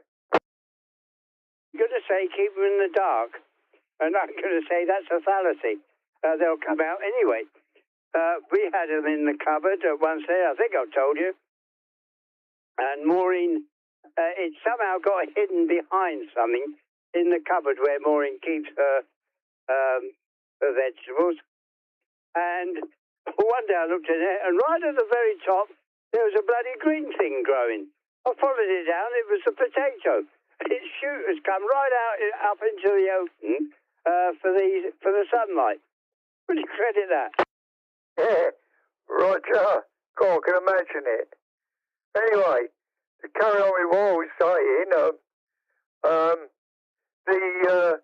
to stop the roots developing so quick, you put them in a bag on their own, in the dark, where it's cool, not under the stairs. But if you put them in the same bag as onions promote growth. And that is why I always used to put my onions and potatoes in the same bag. And that is why, since I separated them, I don't get that problem anymore. Oh, amazing. I didn't know that. I could understand the onion being a developer because that's full of nutrition, that thing. But I don't understand the bit about keeping potatoes in the dark to prevent growth. Because when I used to buy them by the sackful, by the time you got down to the bottom end, there were loads of them, all their shoots all over the place. Every blessed potato was producing. Yeah, just out of interest, when you've got 5 minutes, you'd look it up. How to stop potatoes shooting. And it'll give you all the tips. And I bet it'll come up with that one. And yes, it works. But getting back to that, what you were saying about gravy. Oh, I can imagine it now. All those lovely juices from the roast and everything. And then you mix it up and make the gravy. Beautiful. Oh, mate. I could have a big plate of that gravy, John, and a nice slice of a piece of bread. Oh, and dip it in and eat it. Beautiful. Yeah. It's just a couple of oxo cubes and a couple of spoonfuls of yeast to make it thick. So simple to make, but the nutrition you've got in that blooming thing on the bottom of the tray is beyond belief. And the beauty of it is, when you'd finished a week later, that stuff still in the bottom you used to spread on a bit of bread, and it was called lard. Oh, did that taste nice? Yes, you're right. We never threw that away. I mean, we didn't have refrigerators back in the early days, after the war, at least we didn't. But houses had what they called a cold cupboard or a chilled cupboard. And they used to keep, strange how it worked. You had air bricks, let air in that little cupboard. Yet stuff used to stay really cool. Yeah, I'm going back to the spuds, and I thought of the reason why mine grew the sprouts. Well, there's shoots. It was because when I took a potato out to eat, I opened the bag and let some light in. You're talking about putting it somewhere where you get no light at all. So I found a reason why what you said failed for me, but was good for you. Yeah, I'm going to look it up again, John. Make sure I got it right. But I know since I've separated potatoes from onions in their storage, the root problem has slowed down by, I would say, 80%. I do still get them, but only little tiny bits. So it was the onion that was promoting the growth for some reason. And, yeah. And there's another one, John, an old saying. I think I've got it right, and it does work. If you buy something from a supermarket and it says ripen at home, well, if you put a banana in there, in the bag, the banana gives off something that makes them ripen quick. Well, the banana itself ripens quick. There are ways to slow down when they start going off, so to speak. They get overripe. There is a way of slowing that up. But yeah, I can believe a banana. If you put it in earth, if you're growing tomatoes, it'll make a wonderful improvement on your tomatoes. Really? Yeah, you read up about bananas, it gives you all sorts of things. The banana, if you plant things in the banana, it seems to grow twice as quickly as anything else. Well, I'm blowed. Oh, look that one up. Yeah. Oh, you never stop learning. That's what I like about CB. You can talk to your friends and you learn from each other. Little bits and pieces. It's great. I'm along with that on 100%. It's the main reason of having a CV. So you can discuss things, so you can improve either yourself or give somebody a hint that'll help them. Yeah, it's like you and I. Sometimes you'll say something that I think, no, I don't agree with that. And I know I could tell you, and you don't take offence. Likewise, the other way round. You could say to me, which you have done, oh, I don't agree with that. I don't take offence at that. No, that is your opinion. And then I look back at what I believe, and sometimes I've said to you, do you know, John, I've given second thoughts to that, and you were right. So that's how it should be. Yep, it works 100% for us. Apart from the old farts waffle, we do come up with a gem now and again. Yeah, at least we're on a channel away from everybody. I mean, if they want to sit there and listen, they can. And good luck to them, because I love them all. But at least we had the sense to, get on a channel away from people. Well, it's not so much as getting away from people to have a private conversation. It's more to free up the channel that people call on. I think that's what I do it for. Not to get away from them, but just to let somebody else in and not listen to our old waffle. I'm sure a lot of our stuff we talk about, some people call us more than old farts. Yeah, that's what I actually meant, John. I rephrased that wrong. I said that wrong. To free up the channel. That's what I should have said. Not to get away, but the meaning was meant the same. Yes, to free up that channel. Okay, maybe no one wants to go on that channel. But it may be something like Dennis or whoever, Keith or whoever, who might have said to Brian or somebody, I'll give you a bell at 2 o'clock on 33. And there's us yakking away on there. So, yeah, when I can think of it, when we think of it, we get off it, don't we? Yeah, as soon as it crosses our minds, and it's good that we remind each other now and again. And of course, when somebody says break while we're talking, I don't think we've ever once not allowed them in, or we have gone away from the channel to let them in, one or the other. Yeah, Roger. Oh, they're always welcome. Always welcome. As I say, I love them all. All my CB friends. And like I said the other day, there's not one person out of all my CB friends that I dislike. Not one. So, anyway, we get off that one. The main reason for my call to you today, well, this afternoon, to see how you got on with your oxygen. So I find that very, very interesting.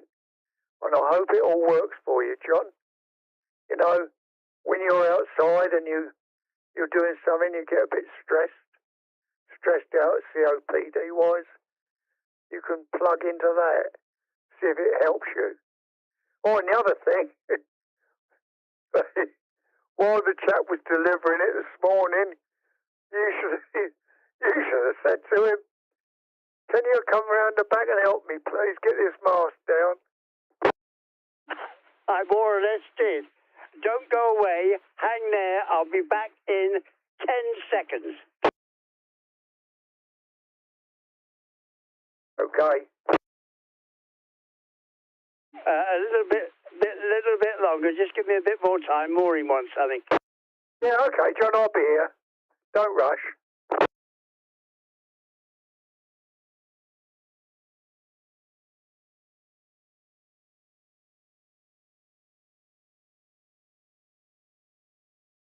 Trevor, are you there? Hello, Dave. How the devil are you, mate? Sorry I didn't come down when I got called. I was doing a bit of clear up the top of the garden. Oh, right. We got a nice day out there, Dave. Lovely. Like a junkyard up there. You'll sort it out, I know. Yeah. And, oh, by the way, I looked up what you mentioned about potatoes. And I looked it up on Google. And what you told me was right. Not that I distrusted you, but I was just curious. So, I know how to plant potatoes now. You know some things, and some things I don't know. Yeah, Roger. Yeah. See, I can remember my dad, Dave. I was brought up in the country. There were no houses inside, just open country and woodlands surrounding us. And my dad used to grow all our own vegetables. And I can remember him planting potatoes, and he used to bank them up. There are rows and rows and rows of these long, straight, banked up earth. And I never did find out what that was for.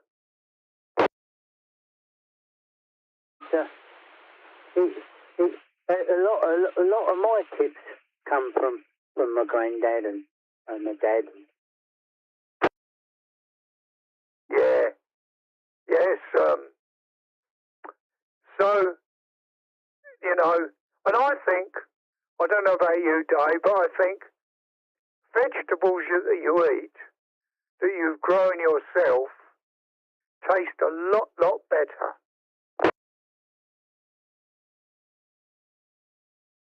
Yes, but sorry, John, I had someone talking over the top. Can you repeat, please? Yeah, I think vegetables that you grow yourself taste a lot better than the shop ones. Do, yes. I know it's a lot of time there.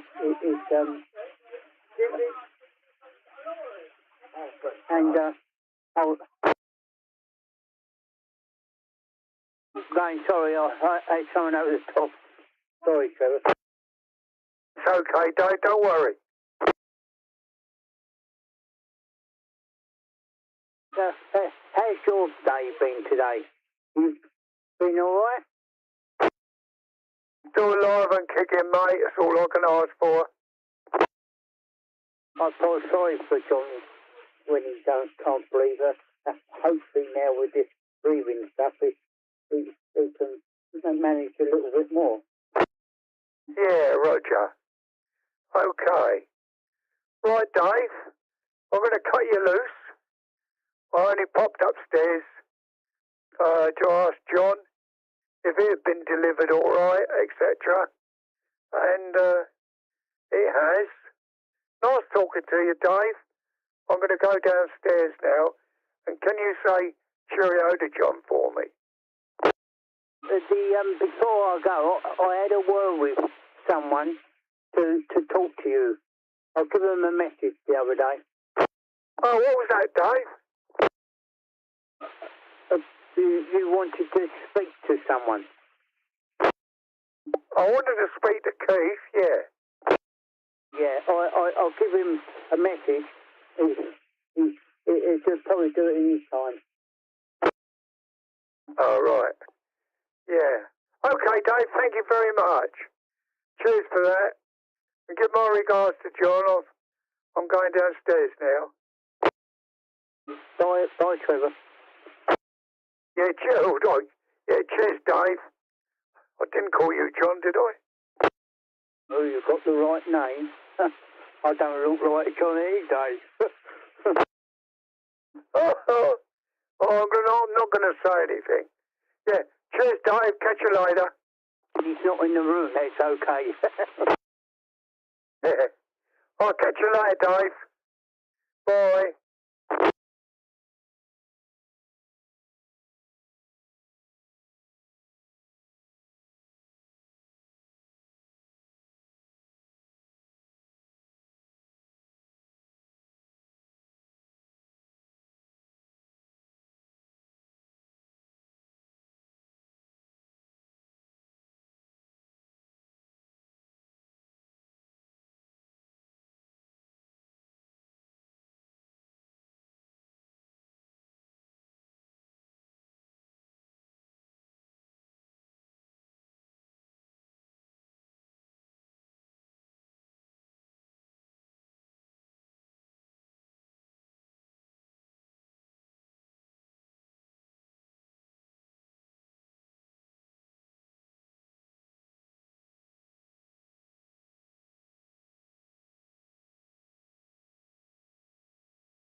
for half an hour.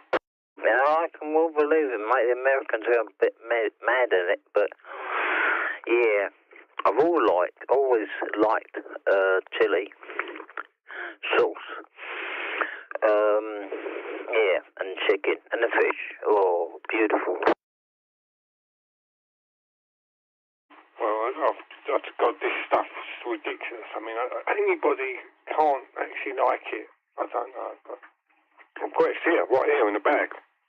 I was at the car show, and there was loads of sauces. There was like tomato sauce and mayonnaise, burger sauce, and it was all left behind. So I bought it. I've got it all in this bag here, ready for the next car show.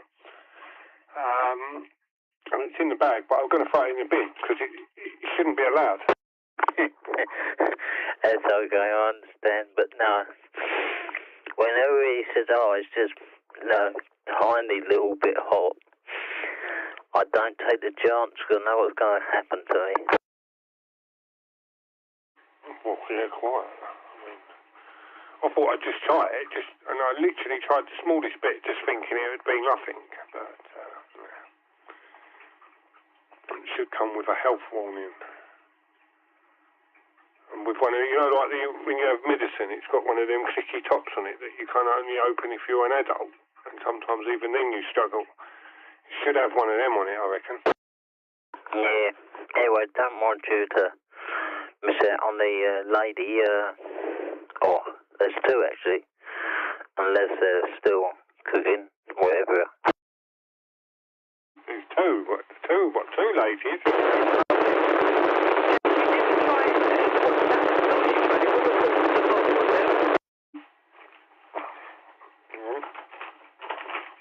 I'm going to get it out of the bag while I think about it and throw it away. It's Tropical Sun Carolina Reaper hot sauce. It's the world's hottest pepper, apparently.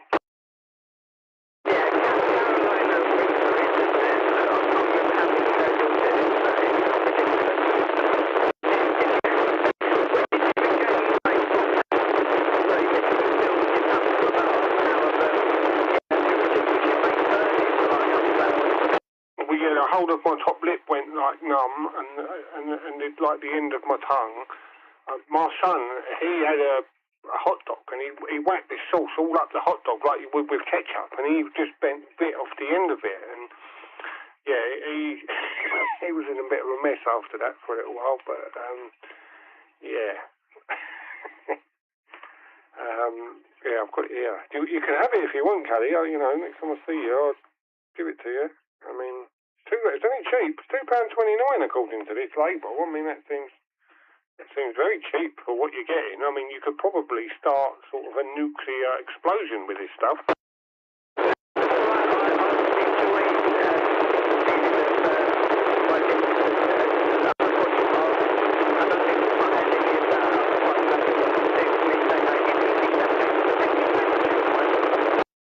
It's quite alright. It's got a thingy. Where's my phone gone? So I can see it. Let's put my little light on here. I'm going to see it. How do you turn it on? Aha, there we go. What's this say? It's the hottest one. It's the Scoville heat unit. It's more than 2.2 million apparently. A jalapeno is 10,000 of these Scoville things, and this is 2.2 million.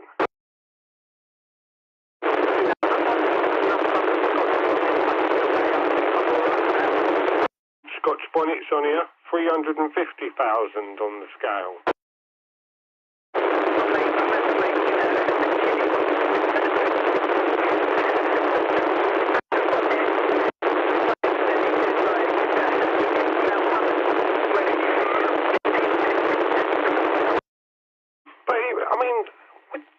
It makes you wonder, like, if you put that, I mean, anything that powerful on any sort of food, you ain't going to taste the food, are you? What's the point? I mean, it's a bit like, quite so bad, but like, my son likes putting, he has, what's he have now? Super chili charger mayonnaise. And he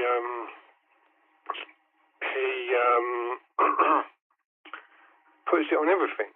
Well, in the end, it doesn't matter what you're eating, does it? Because it all tastes like chili charger sauce. It's just ridiculous. But there we go. Who am I to judge? People are more than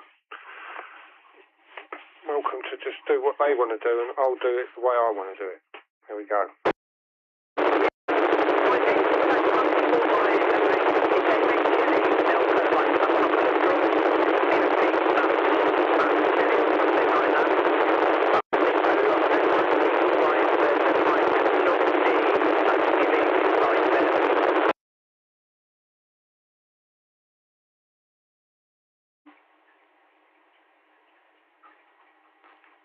Yeah, I guess a little bit of something here and there, but yeah, to put something on like in abundance,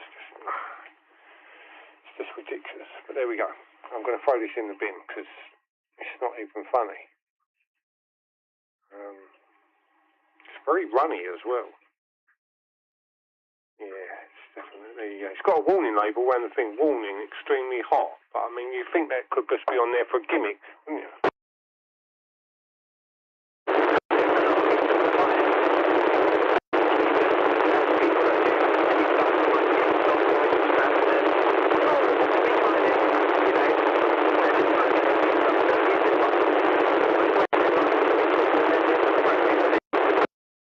Yeah, probably.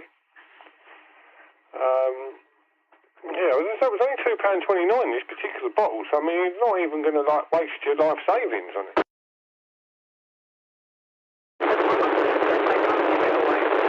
No, quite. Perhaps actually that £2.29 was what they gave you to take it, maybe.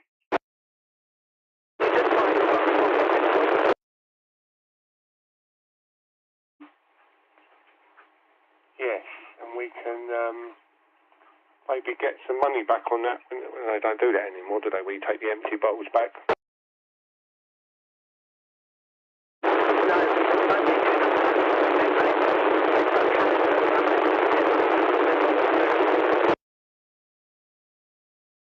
Yeah, I suppose they still do it somewhere, but Milkman don't come round anymore with his glass bottles, does he?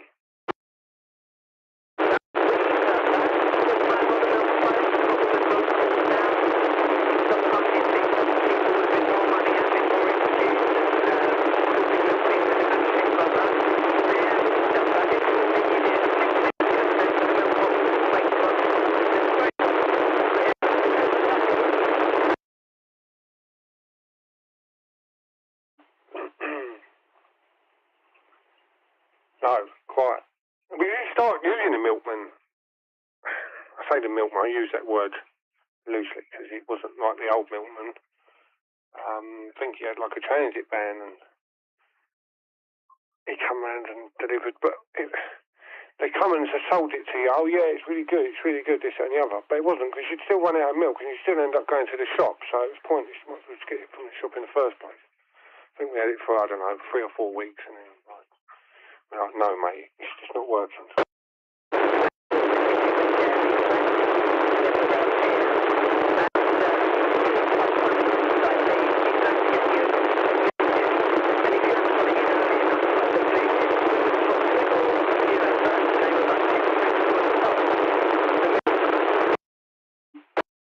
Yeah, they used to like getting the cream off, didn't they, I think, the birds?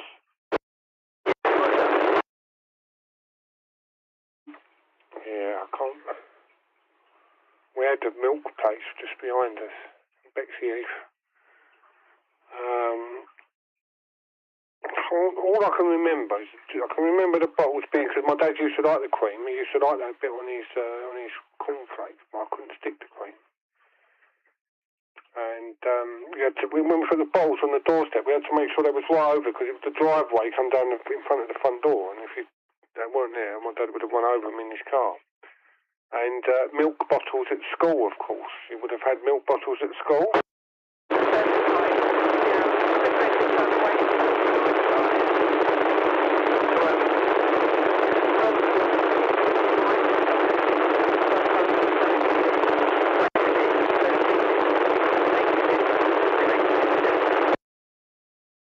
know, we very much had milk at my school. And that's quite older than me. I can distinctly remember. I know we had the milk because you had the milk monitor. You used to have to go and get it, and I can remember getting told off because the straw that came with the bottle had a hole in it. And I'm drinking this milk and it's making this funny noise because of the hole in the straw. And I got told off for it because they thought I was doing it on purpose. I can remember that for some reason, and it's got to be a long time ago now, isn't it? Jesus, it's got to be like 1989 or something.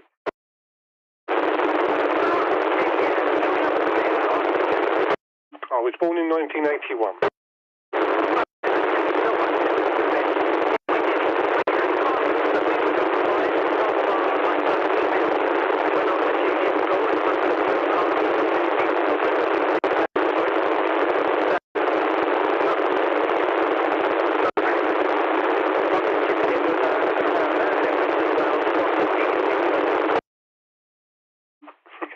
Whilst eating homemade pizza.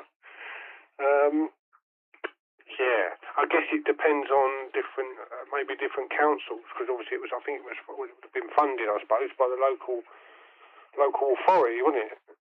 And yeah, maybe that's the difference. But no, I can definitely remember it in that year. So I assume we had it right throughout primary school. But that would have been in London Borough of Bexley, so maybe it was the difference between Midway and London Borough, I guess. I assume Midway was still its own council then, because now it's separate, and it to the rest of Kent.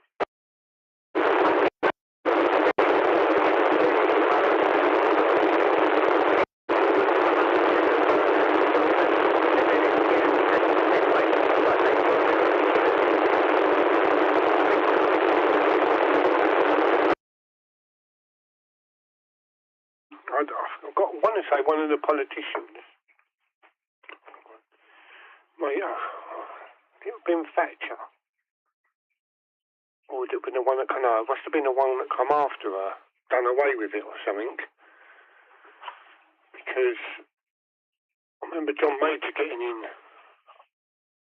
I can remember really strange random things, but I can remember John Major coming and getting into power about that same time as that milk incident.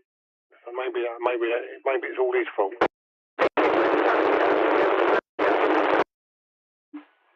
Oh, maybe she snatched it from you, but it hadn't worked its way to us yet, and that's why we still had it.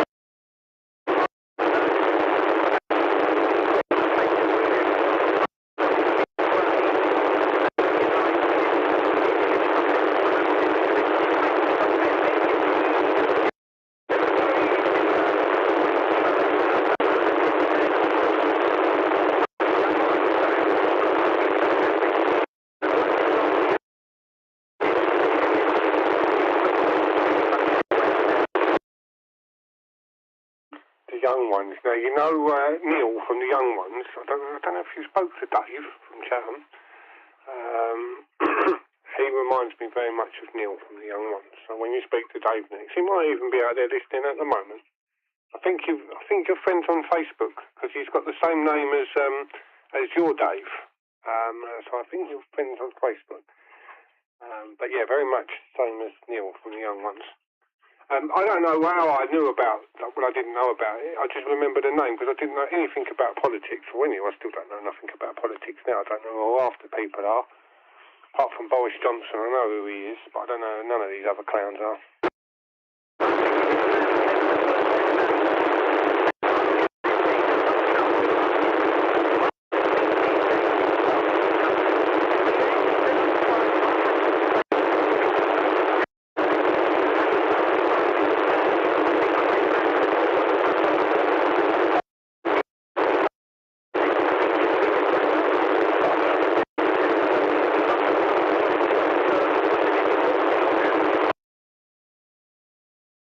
Like Paul said, just in case he was here wigging. No, he's still on air.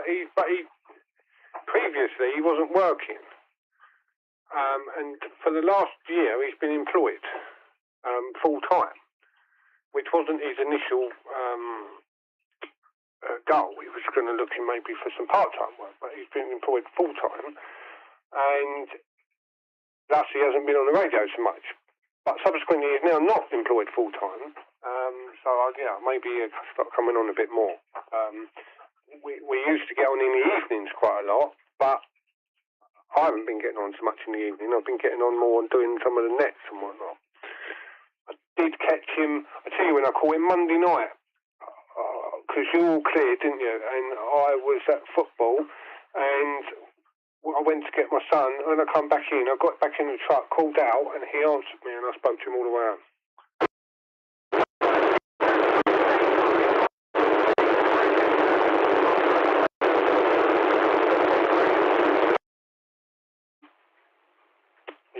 Yeah. Well, when you left us, as I say, I think Keith was on, wasn't he? And Brian and Karen had already gone to bed because they go to bed at 7 o'clock. It's 7:30. I went walked down to get him from the field.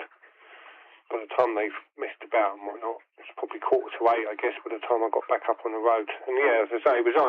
And I did mean, did I go on the Lima Tango net as well? I did, didn't I? I think I did call out for him a few times on this channel, but he wasn't about right then.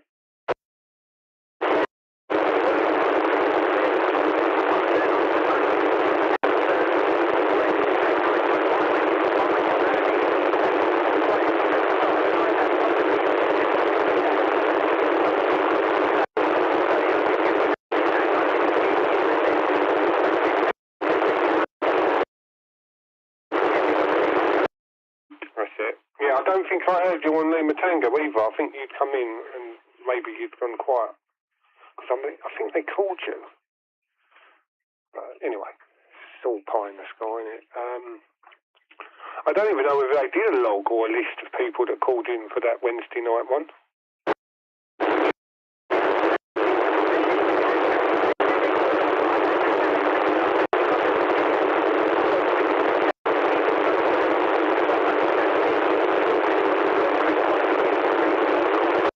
Oh no, the Lima Tango do. Tom does it. Yeah, no, it's very much on the 35, but it's Tom that posts it, not Jake or Dave. Yeah. We're definitely on there, but no, I was meaning more the Wednesday night one because, as I say, I don't even know whether Carl managed to speak to anybody.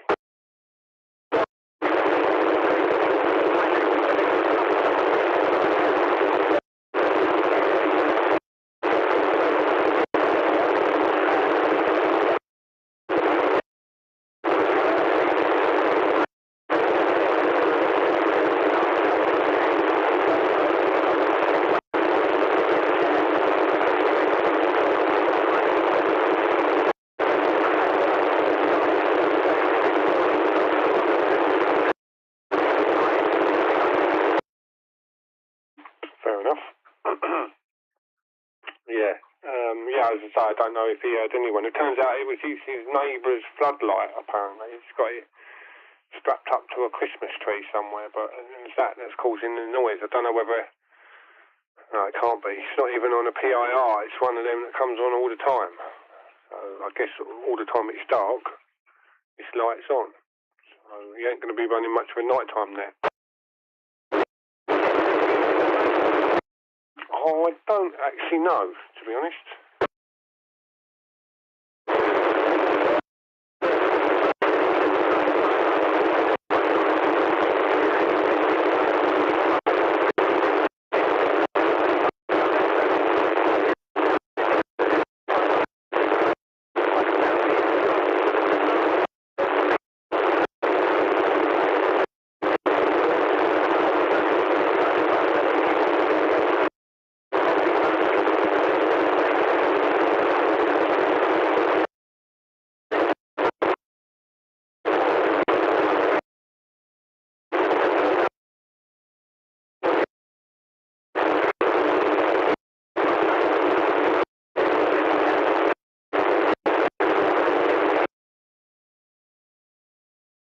guess, unless you get up to like Devil's Dyke or something, probably everywhere else is like Brighton, it's itself, and all along there it's low down, isn't it? So I suppose unless you get up to the high ground, which you can't do all the time.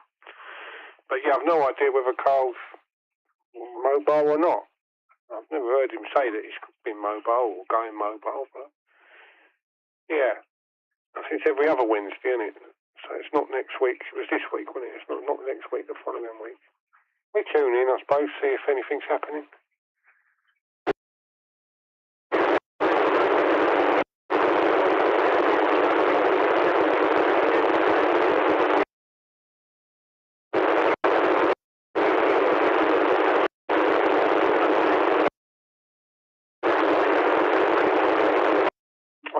I was going to suggest that, actually. I mean, I don't know, you just go knock the door and say, look, mate, you know that light, it's really bad, you know. I mean, even if you went like, here's a new one, put that up.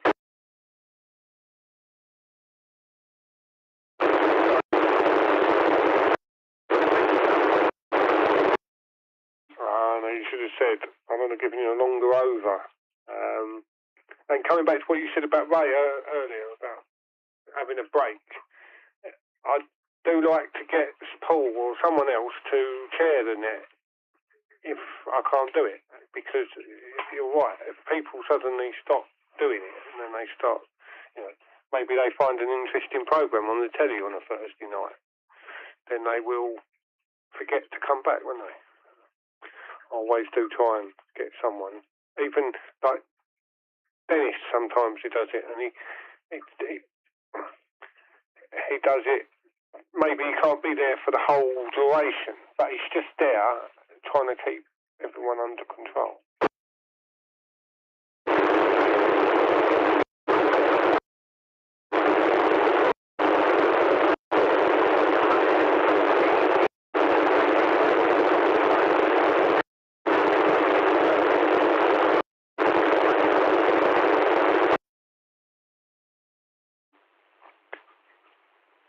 I know because he's been away, Dennis. He was back because he came on yesterday or the day before he came on. I can't remember now. Time flies when you're having fun. I'm all confused still though because it is Friday, isn't it, today? And this week's been a bit odd. Like, not knowing what day of the week's going on, and bank holiday Mondays and.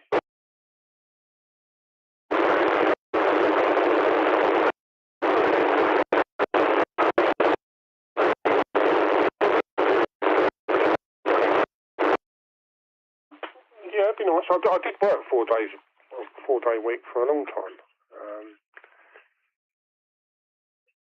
which was okay. But the plan was originally, instead of working like 8 till 4, Monday to Friday, we'd work Monday to Thursday, but work 8 till 6. That was the original plan, which made sense, because then we could get, you have an extra day off or whatever, but you still got the same amount. If anything, you might have even got more work done because you were already there doing stuff, and you didn't have to get your tools out or whatever. Only problem is, that then turned into working Monday to Thursday, 8 till 3.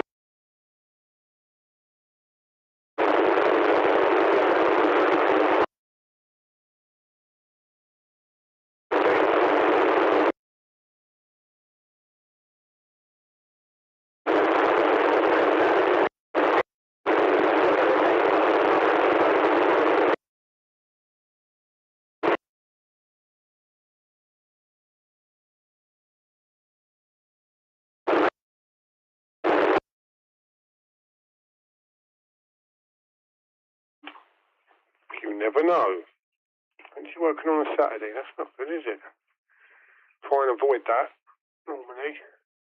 Although, because there used to be 2 of us. Well, you probably, when I crossed the number out on that card, didn't I? When I did your mum's aerial. Crossed the number out. There used to be 2 of us, but now there's only 1 of us, me. So I can do really what I want when I want now. So if I don't want to go to work on a Monday, I won't go, and I'll go to work on a Sunday. It doesn't matter.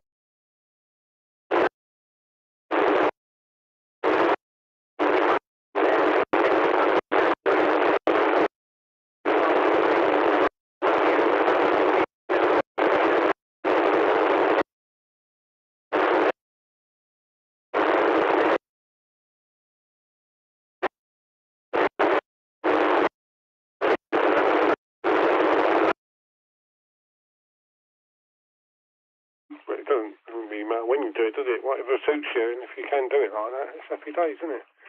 Mind you, you're employed, aren't you, I guess, so, yeah, there must be lots of red tape and all sorts of drama and politics involved and all that crap.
Must be doing something right, otherwise they'd have sort of, I guess you've got to be a little bit careful, because otherwise in this day you just sue them, wouldn't you, and sue them for unfair whatever. But yeah, no, don't jinx it. Don't jinx it. Never tempt fate. Touch wood and all that jazz. Right, let me just go and let the cat in, because he's meowing at the window. Whilst the dogs are not here, he's got the full reign of the house.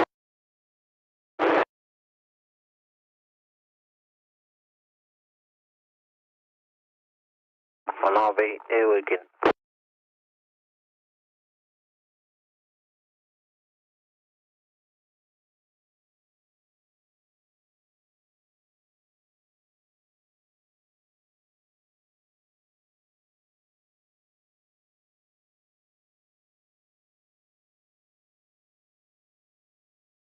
Right, the cat's in. He's meowing still, but no, he's eating his biscuits now. Who was that on the side? Go ahead. I said I was here again. What, still? Blimey. I know. It's been a while. You've got him for punishment, haven't you? I'd rather be here than anywhere else. Well, that is kind of you to say that, Keith. Well, no, sorry, did you mean here listening to me and Callie, or did you mean here in general? Yeah, to you too. Fair enough. So I'm just reading these forms. Touch wood. Don't want to jinx it, but yeah, hopefully found someone to buy my dad's flat. And I contacted the solicitor, and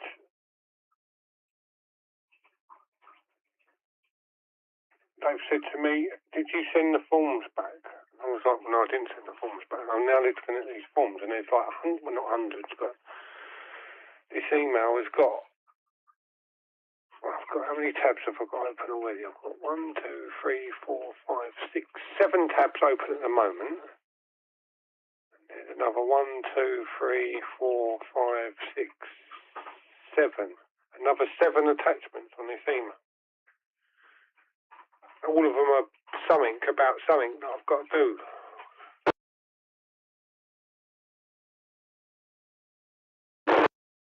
That's what I thought. They're asking me for my ID. What do they need to know that for? I mean, really?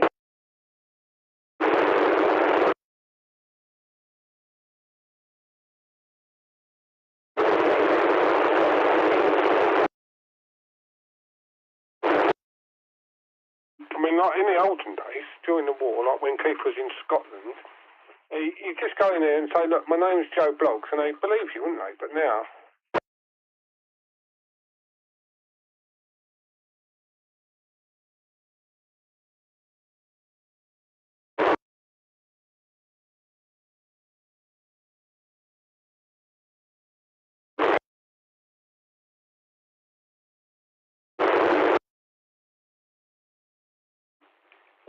That's a bit weird, isn't it? I suppose, is it connected? Must be, I guess, somehow. But that's the trouble. Everything's connected now, isn't it? You need to update your passport. You need your driving licence, and vice versa.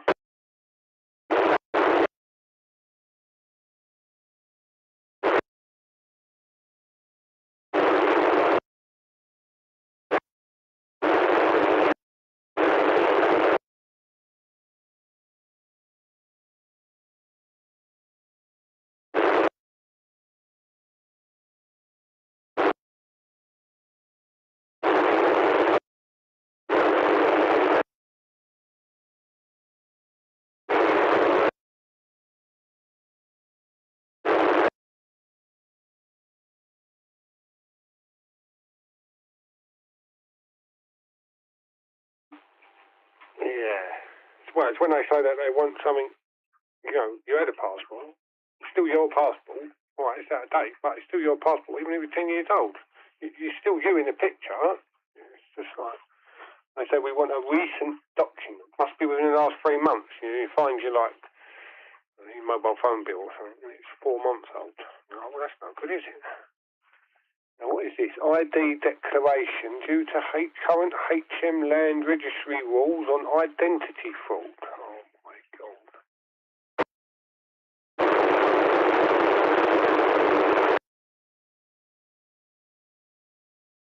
None of these forms are very informative. Can you tell me what it's got here? A load of writing, and then it's got me to sign it at the bottom. I hereby confirm my consent to these people producing copies of my ID.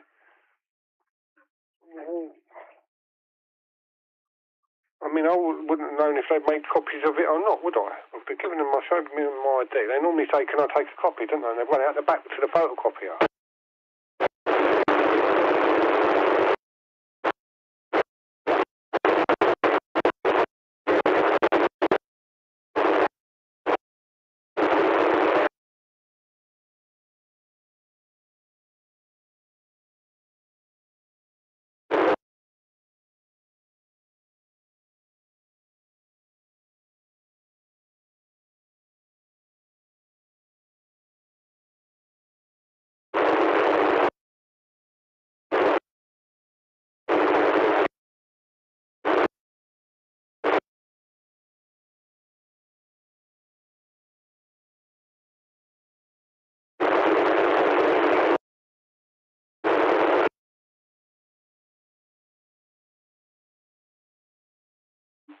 You'd think so, wouldn't you?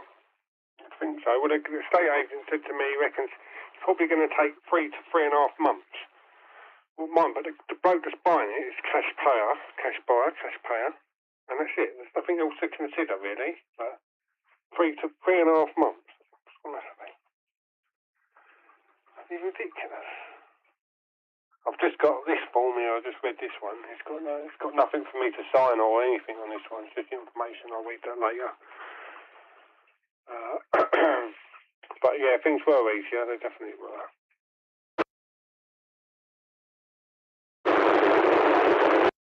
Or selling even, no. No chain, no nothing.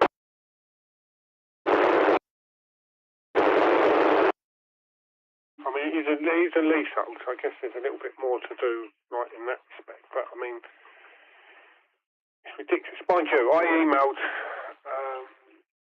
a letting agent on Wednesday after work, so out of hours, and raised a few issues and concerns, and asked for them to get back to me. And I still, what's the time now? Well, it's 5:30 on a Friday. They ain't emailing me back now, are they? And I ain't heard nothing. So it's Thursday and Friday both gone by, and I haven't heard anything from them. I can understand if I had to write them a letter and go down to the post office and send it off to them. I haven't. I emailed it. They should have got it the first thing on the morning of Thursday, shouldn't they? You'd think they'd have answered, even if it was, oh, we'll just get back to you soon when we've found some stuff out.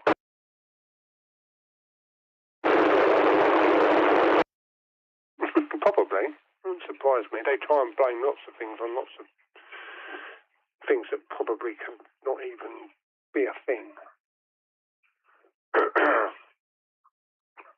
So I've got a feeling I'm going to have to go up to Northumberland Heath and go into the branch and then sit down and talk to someone in there, because it's just ridiculous trying to get anything done electronically.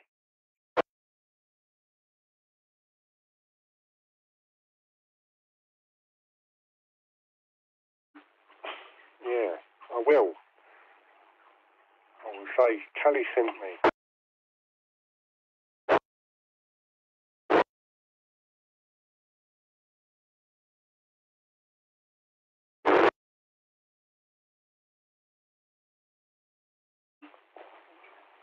What's this then? Law Society Fittings and Contents Form. Oh dear, oh dear. Oh, basically, I know this one. I remember this from before. Is the boiler included? Yes. Are the radiators included? No, I'm going to take them with me.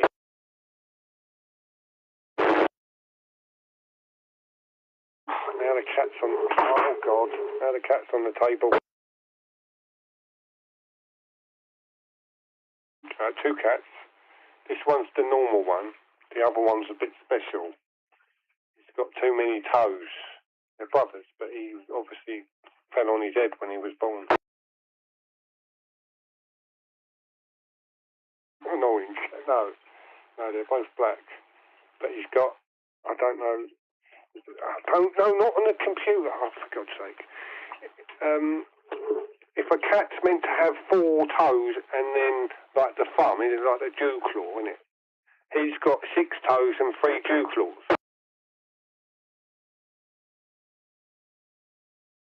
And he's very special. He will only drink water out of either the toilet or the sink.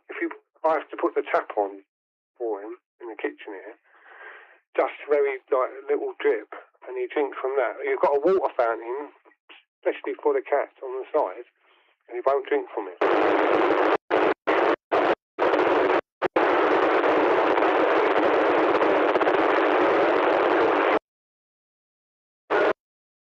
Someone there under some noise. Oh yeah, I'll get a big number from them. Who is it, Keith? Because I've got interference, about £4 interference. I don't know.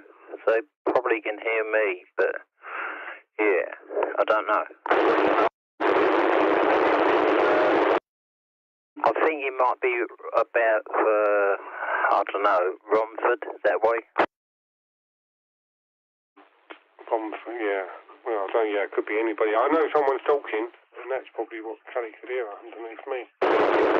I'm getting about 20 or 30 plus of it, so yeah, there you go. No. Couldn't hear him. But could you hear him, Kelly, when I dekeyed and stopped talking?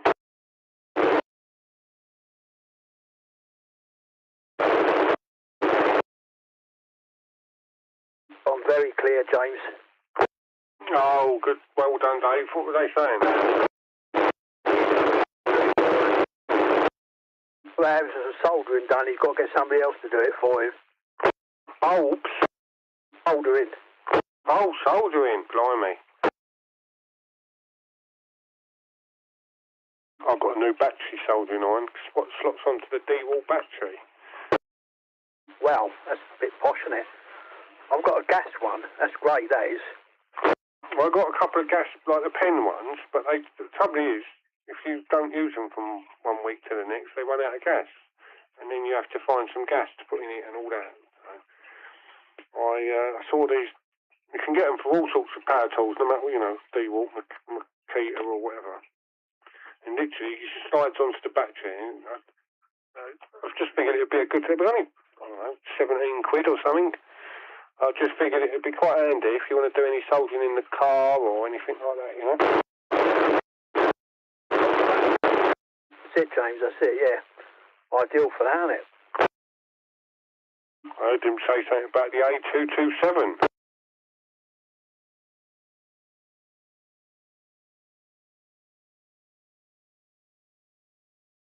Ch33. It must be running a lot of power here, I think.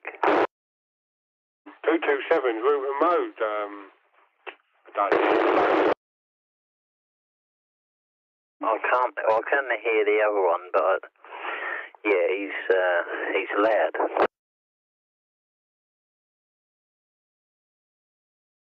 Can only hear one of them. One is talking about soldering. He must be mobile though, David, because he's moving down a bit. Yeah, he's dropped from 7 down to 3 with me. But don't worry about it, his phone com's gone, so shut up in a minute.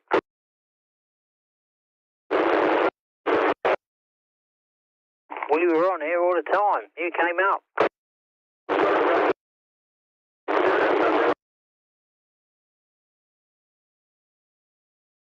Thank you, Breaker. Run, Keith. Yeah, I do. Thank you.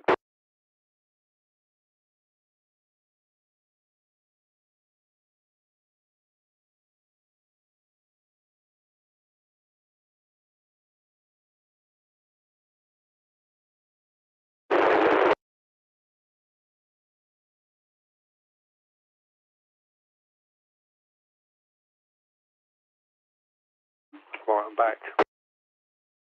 He's gone there, he went down one, so you won't hear him. I'll hear him, but you're alright. No, Chris said sexted, he said the truckers was wiping me out. Yeah. There's quite a lot of mobiles about that talk to each other. They don't talk to anyone else, but they talk to each other.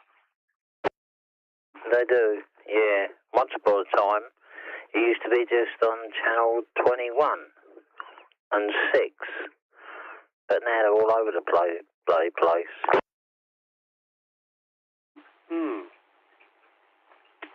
Yeah. I asked Kelly I think it was last night. You remember Jason Dishwasher's teeth? He was mobile. Yes, mate. He used to run an ATAS on the back of his truck, and he come from down Peacehaven way, didn't he? I used to speak to him all the time, didn't we? He used to come through, and then didn't hear him for a long while, and then I copied him once, and he was broken down at the entrance of the Dartford Tunnel, waiting for recovery. And then I never heard from him ever since. You heard from him lately? I have heard him since, not before. It must be last year, early part of last year.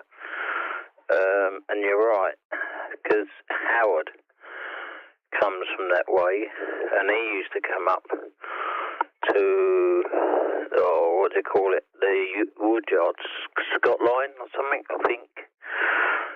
Jason used to do it as well. Yeah, Peacehaven, that's where they come from, isn't it? Yeah, somewhere down there next to the woods. Yeah, that's right, Howard, he got a number plate on the back of his truck, hasn't he? I think I've seen his truck before. Yeah, timber. Can't pick the timber up, didn't they? Yeah, that's it, that's right. Yeah. I did hear Jason, though. He was down into, I don't know whereabouts in Chatham. He's picking a load up or something before going up the road with it, so I don't know what he was doing, but he didn't hang about, he had a phone call. No, oh well, hopefully we'll hear him again. As I say, he used to be right around these parts, didn't he? So maybe he's got a different job, maybe he don't go out no more, maybe he's based in the office or the yard. There's a lot of maybes there, isn't there, really, James, but yeah, maybe. Maybe, I mean, there could be infinite amount of things could happen that we don't know about. Peter?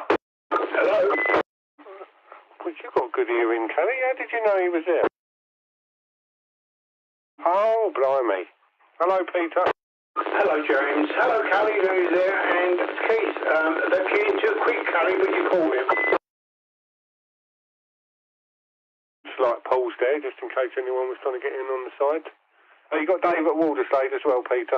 Oh, Dave Walderslade bombs in here. Hello, Dave. I say that, maybe he's gone, I don't know. Maybe he's stuck on the blind.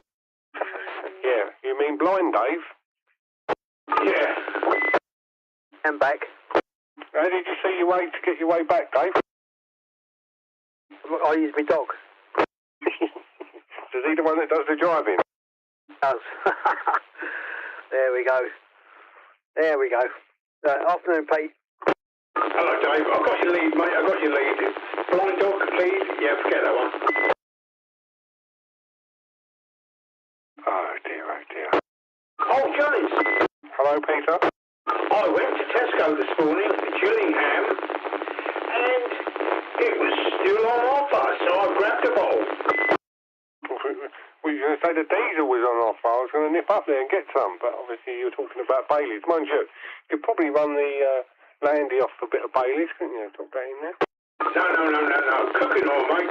It goes well on cooking oil, because I've had it, but cooking oil's the same price as bloody diesel now, so, yeah, what was it? I was going to top up, but I did it near me the other day. God, I was over half a tank plus, and still got 50 quid in it. Bloody hell, I don't know how many litres, because I didn't get a receipt. I paid for my card, but I didn't get a receipt how many litres. Tesco, I noticed, was 189.9 or 190 for the sake of a penny. Not by me. Well, apparently it went down. The barrel price went down, didn't it? It didn't go right back down. It went down and then come up a little bit, but it was down on what it has been. But it's not going to carry on, is it? You're saying Gillingham. When we went to Gillingham the other day, we went. It's a couple of weeks ago now, and the sat nav on the iPhone called it Gillingham, which I thought was quite amusing. Yeah, there's one in Dorset, isn't there? There's one in Dorset with the same spelling, so I don't know which way round you pronounce it or whatever. Yeah, I went to Gillingham and I thought, I wonder if Callie's at home, but I couldn't raise her.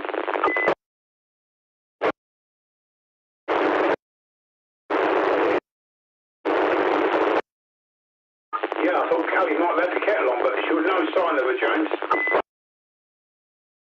Honestly, you could have had pizza as well, Pete. I'm not a pizza lover. Well, I've had them, but it's watching the calories, isn't it? It's a pain in the butt, but there you go. Anyway, I'm going to have a light dinner. She bought me an ice cream this afternoon, Keith, so I don't want much dinner. Oh, what was it, a cream horn?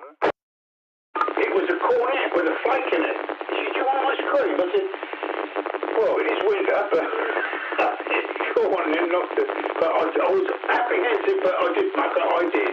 I succumbed to a nibble on an ice cream and a flake. Well, you're getting there slowly. Yeah, okay, mate, okay.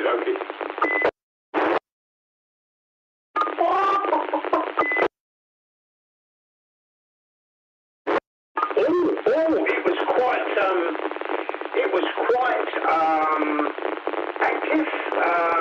Verbally was clean, except when I chirped in.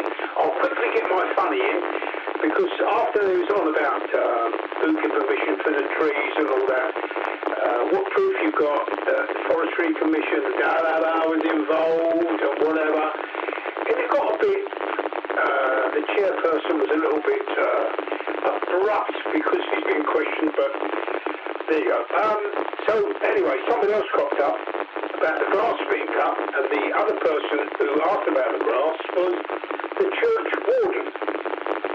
And he said, you had all the grasses cut, and they're supposed to cut the church graveyard.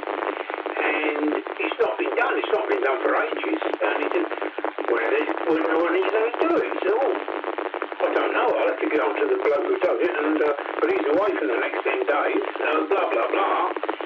And I said, well, as it's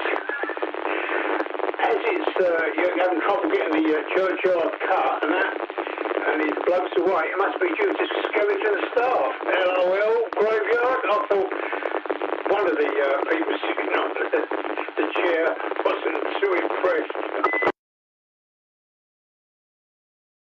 Sorry, go again.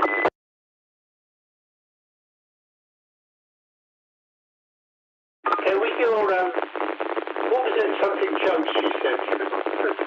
But when I've been there before, the chairperson, I won't say his name on it, Chris, I won't say his second name, when I've been there before, he gets a lot of funnies in. I was been cutting brambles down along the path and walkways because they broke pretty quick, then they hang in your face, etc. Brambles. And then I was asked before the meet, have you been cutting so-and-so in so-and-so place? One of the committee members asked me once, I was outside my house, I said, yeah, why? Oh, it was all wrong. And I got told off in front of someone else, another member of the public. And I said, well, if I'd have known that, I wouldn't have done it. I said, we've always been around proving bits that we walk into or whatever. Oh, okay, fair enough. And I thought, well, I'm not impressed. I'm not impressed that I was pulled up in front of another person in the public. And I pulled it up at the next meeting. And, do you know what? I just forgot where I was going with that. And, oh, that was it. I said, Chris was up on the cross path in the football field and all with 2 goalposts, that was it. And they'd actually taken the goalposts out of the ground and put them out of the way. I don't know the reason for that. They've obviously they don't move them when they're normally mowing, but they've been taken down or moved or whatever. And I said, she said, oh, I'll explain to you why. I said, yeah, but I want to appreciate where you've done it. I didn't think you was right, but I said, but you know, all you people on the committee know where I go cutting and trimming. It seems I've had a wrong again because you've all moved the goalposts. Of course, that was an act for Mr. Chris on the chair. Yeah, we moved the goalposts and of course a round of laughter, didn't it?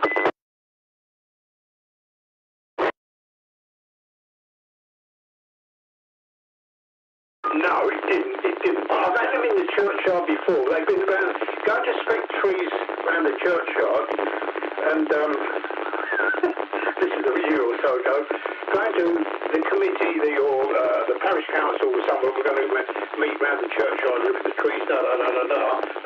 What was it? They didn't know when it's going to happen, da-da-da-da-da. I said, oh, in that case, you better call a branch meeting.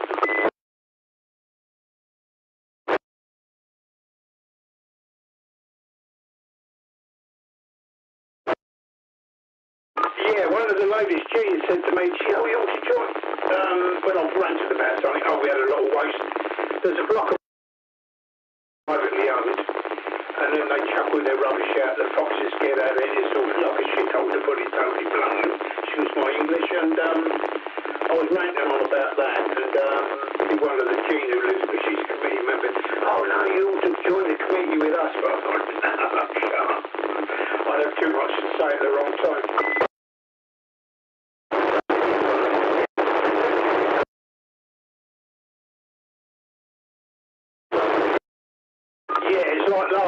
The night before when they had about the trees and the people who were complaining. I understand what the people were saying. The trees were evidently have been earmarked 18 months ago because of, if you walk around out here, you'll see a lot of trees with red dots on them. And they are to be trimmed, cleaned or whatever. Some of them are massive ones, so I can't see them bringing them down. They're humongous, but yeah, some of them, ones with the red dots have disappeared, some are already dead. So that was the reason these fir trees, whatever they were, they'd already taken the tops out of them about a year ago, and they had something in them. But these, obviously, people worried about the wildlife that was nesting wrong time of the year to take them down. I understand that, I get that. But evidently it was all above board, but they couldn't produce any paperwork, so they the chairperson, Chris, left these people who wanted to check this, check that, and check the other. Here's the email of the lady, whatever her name was, I can't remember now. Here's the email from the Forestry Commission or whatever. You ring her, she's got the information, but they reckon they'd already run them. And the people who were complaining, and they said they couldn't, no one knew what it was talking about. So I don't know where that's all going, we're waiting to see.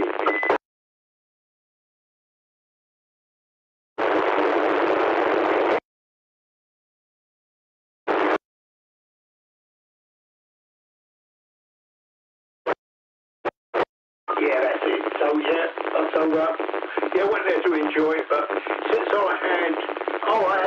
you heard the talking about the ASBO that I've got from the parish council. Yeah, I've got some sort of rollicking for her. We planted some, I can't think what it's called, yucca trees. Yucca trees, it's like a tropical plant, isn't it? And it was surviving well, done in about 6 weeks, and because the lawnmower man's here, and he complained about it, they ripped it out. So we had a row about that with the guy who looks after God's plant. With that, we bumped into him.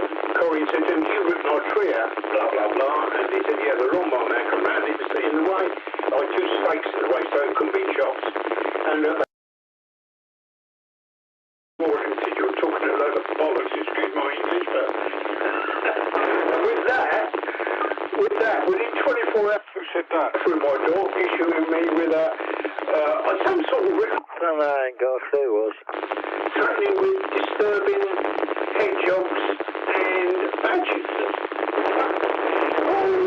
I'll never respond to it. I'm not going to respond to it. I'll just verbally abuse them. So that's my bit of LOL with getting an ASBO. You might hear Karen and Brian on about it as well. So yeah, that was a good laugh.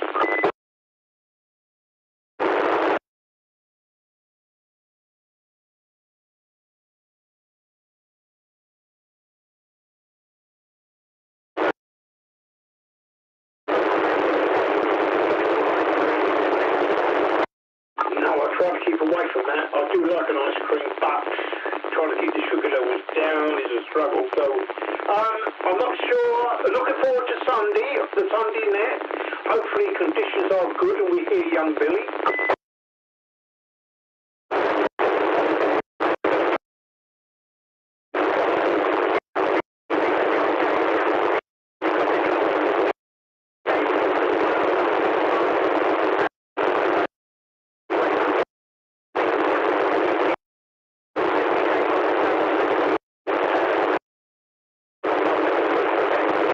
Okay, Callie, thank you. Nice to hear you. Yeah, I was thinking that just now. I've been hogging it all, boring them with details I already know about.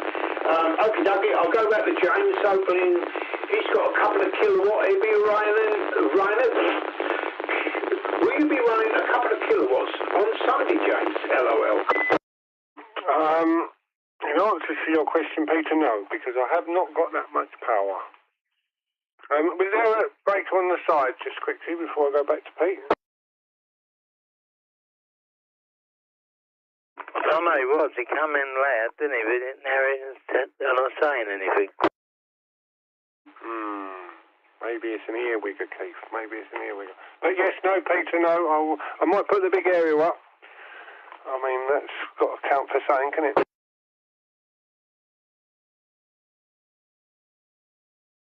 Peter? I've got a hell of a lot of noise come up, James. You're all crackly to me now. I said I might put the big area up. That's got to count for something. Yeah, I did catch that actually, James. And when you did key the big... kept going. Okay, mate. Yeah. See how it is. I'll try and maybe pop up and say hello. Hopefully the weather's good. I know it's downhill chilly, so, or allegedly it's supposed to be, but today was supposed to be good, but it's turned out good. I've been outside today. I don't know that I've been outside, really. Did I go out? I don't think I did, Pete. But no, it looks all right out the window.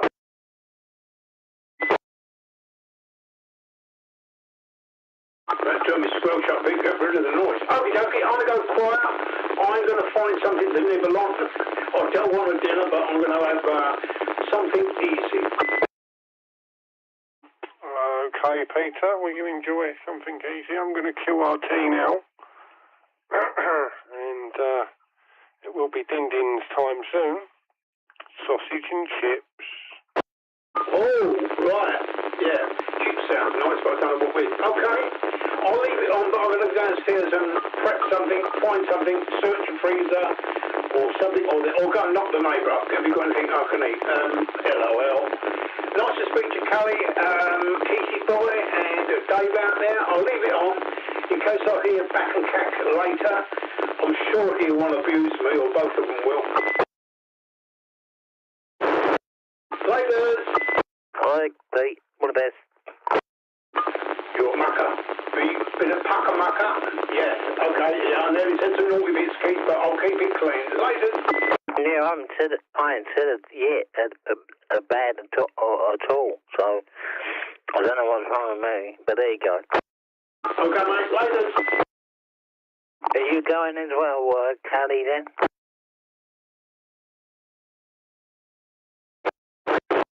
Yeah, you going as well, are you?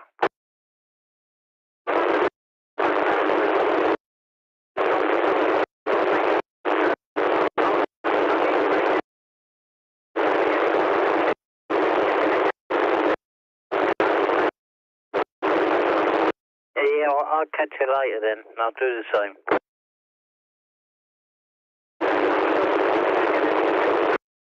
Bye. Laters, everybody. And later, James. Enjoy your mangoes and mash. No, not bangers and mash. Sausage and chips, Keith. No mash unless someone sits on the chip. I don't like chips, that's why I said mash.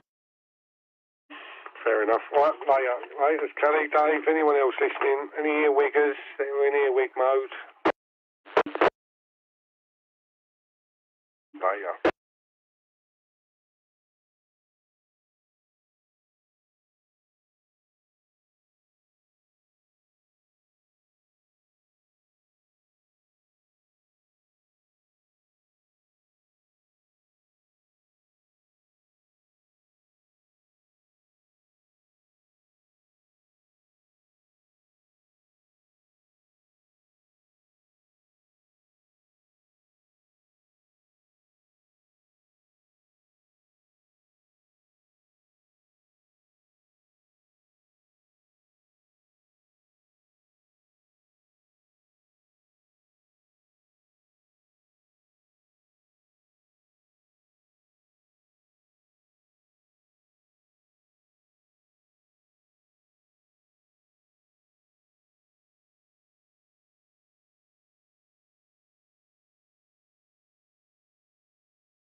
Any hungry on?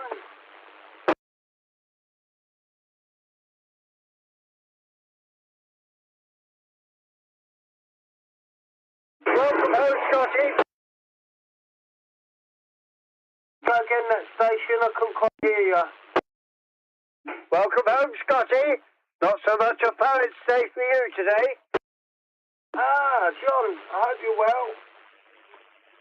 Well, I've been off for the last 3 or 4 months. I'm bloody broken this week. I've only done 4 days at 9 hours a day, but it has been really hot this week as well, John, but I'm bloody broken, mate. That's sad to hear, because yesterday you had a pretty good day. So it's been a hard day today, is it?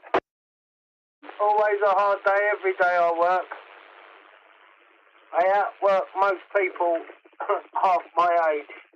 There's a young lad doing the labouring there. They just don't do a lot. Yeah, I heard your conversation where you explained that the bloke was amazed at the amount of work you've covered.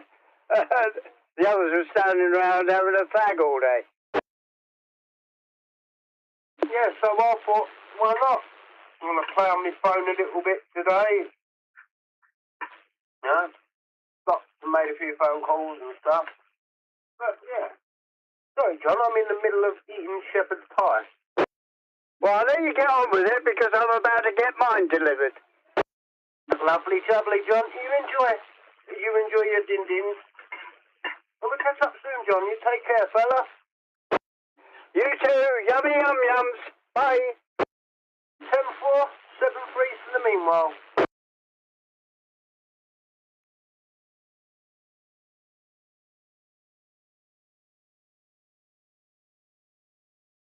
Someone farts down the microphone.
Anybody left on channel?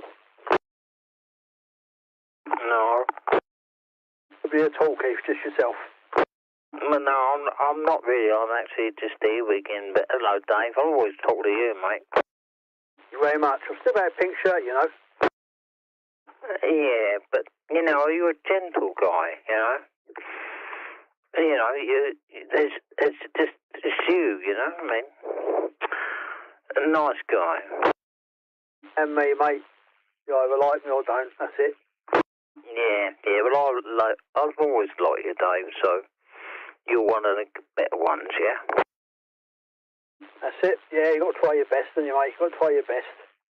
Yeah. Are you still driving, Keith, or you're not allowed to drive at the moment? No, I can drive. I haven't got a car yet at the moment. Because when I went in hospital for that, was it 5 months? Actually, Mark, he pulled it back, and it saved me sitting there for ages with it. So, yeah, Mark got it back again. So at the moment, no, I haven't got one. But I fancy something small and probably an automatic, yeah? That's it, yeah. That's the way to do it, mate. But yeah, I could. I can get a car, no problem.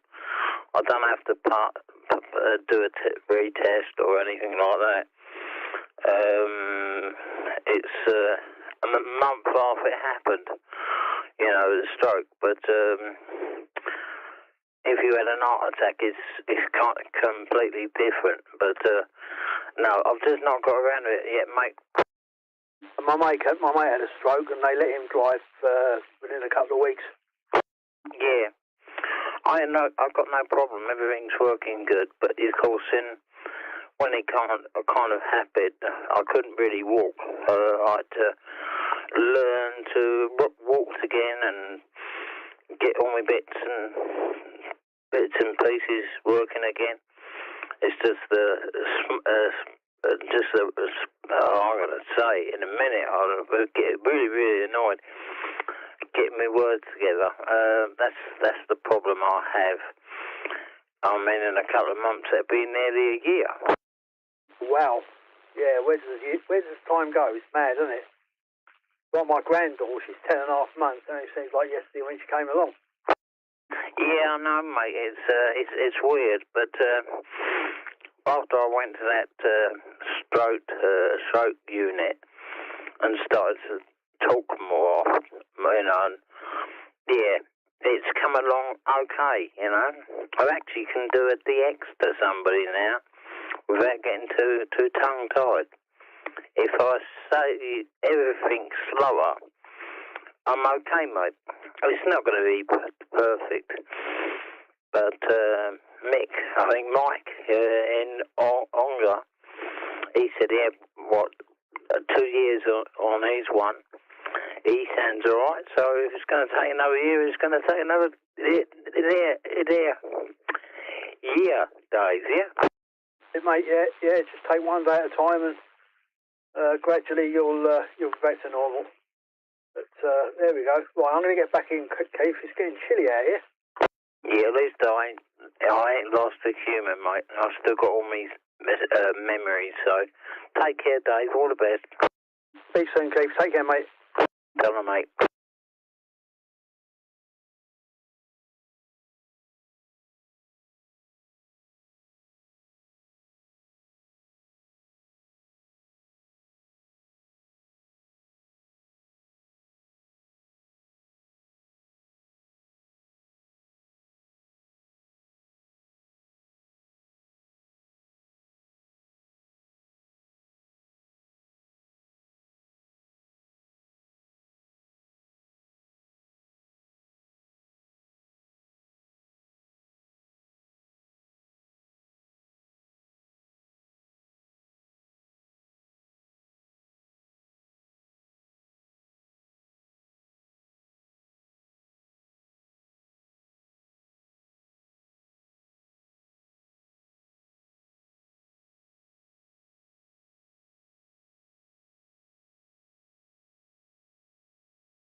Ch33.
Any only on?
Ch33.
Hello out there. Hello, hello. It's Rosy.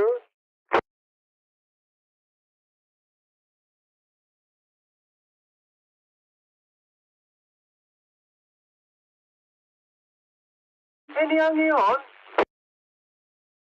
I mean, just switched on. Go again that station. Good evening. You got Scott and Gillingham. You got Fuzzy Bear here? Hey, Scrapman. How the devil are you, cocker? You been busy? Yeah, just trying to sort things out of me radio, and it's fucking pissed me off, mate, honestly. Piece of shit. What's the matter with your radio? It sounds alright. Signal's good. It's only good because I've got a little pair of 30s in it. When you take them out and put it on a power meter, it pushes out 1 watt. What, your radio only does 1 watt? Correct, yeah. You must have it on the lower setting. You must have it on half low power or something. But no, you can't turn it on to high power. It's a one set thing. It's one of these, it's a, I don't know, it's a Wonderpole 2000 and, well, it's, yeah, say no more, bin job. My mate's got a Thunderpole 2000. I had a copy of Frank House. Let me just go and have a look. I think you can turn it up in the menu. Oh, I don't know, I never knew that, mate. Go on YouTube and ask YouTube. My phone's on 4%, or else I'll do it for you. All right then, mate, yeah, I'll go and have a look now. Yeah, have a butcher's, mate. Just put like Thunderpole 2000 in and power settings, something like that, in the search bar, and it might help you, Scrapman. Yeah, let's have a look, mate, at that. That's what you get for tinkering, isn't it? There's nothing wrong with tinkering, mate. Roger D.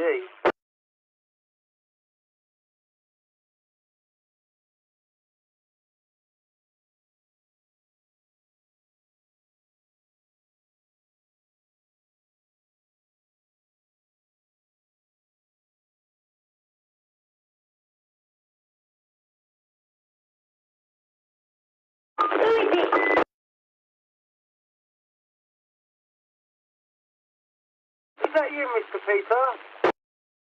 Yeah. Hello, Cocker. Central Gillingham here. Ah, 1-3 division. Hello, Gillingham. All good, Pete. I haven't heard of Brian and Karen tonight.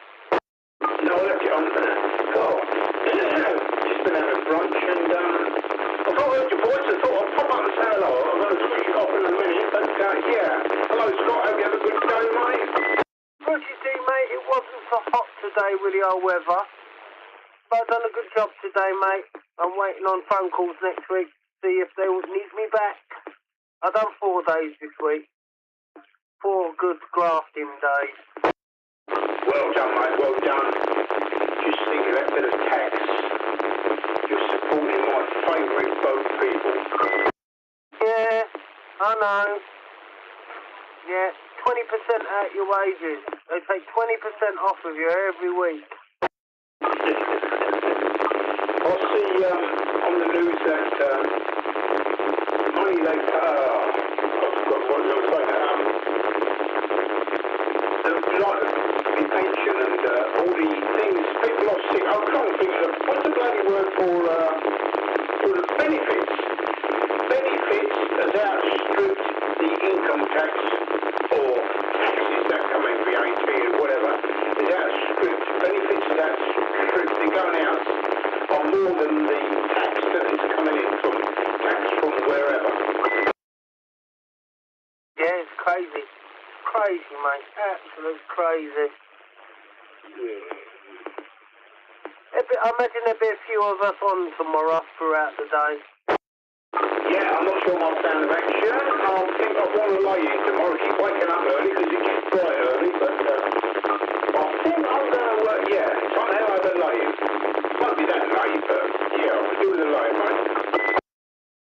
Oh, good on you, Pete. Yeah, I'm going to have a bit of a lay-in. I've been up since 6 morning, mate. I get up at 6 every morning. I don't start till 7:30, but I'll get up at 6, get my bike out, and get all dressed by about 5:30. Then I'll relax for another 20 minutes. Switch the radio on, I think.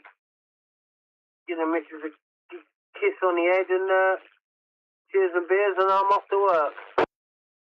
That's it, mate. I'm awake by then, but I get under. I try to survive till 6:30, 7, then I get up and make the old special coffee, and I think about it, watch a bit of I have the radio on, as in FM stereo, as in not in TV, and the Tuesday mate's got a show on in the morning, and Sunday morning, and oh, then I check the weather, but with the TV, with the sound off, so yeah. That's my plan of action. Well, suck my coffee and think about, yeah, should we get up, should we get up? I'll obviously have to get up and make the coffee, but jump straight back in bed, or when I come up the stairs. It's who you're jumping in bed with, Pete. That's what worries me. What's it? I missed that. A bit of ash coming in behind you. I said, it's who you're jumping in bed with, Pete, worries me. Wow, it does to me. She's in her place and I'm in mine. Oh, bless her. She does work me hard these days, so I've got no benefit out of it. She bought me an ice cream corner today, which I didn't really want because it's a little bit naughty, but I had to succumb, so I gobbled it. You wanted to put your white stuff in the hole, didn't you?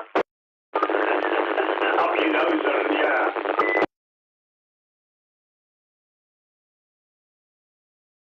That'd be a good shot. We can't talk roads anyway because we have ladies knocking around. Cammy was there earlier. I don't know where she is now, but yeah. Okay, mate. I'll vacate in a minute. Yeah. I think Karen's Brian been busy today. I think he's been working on their Rich's car.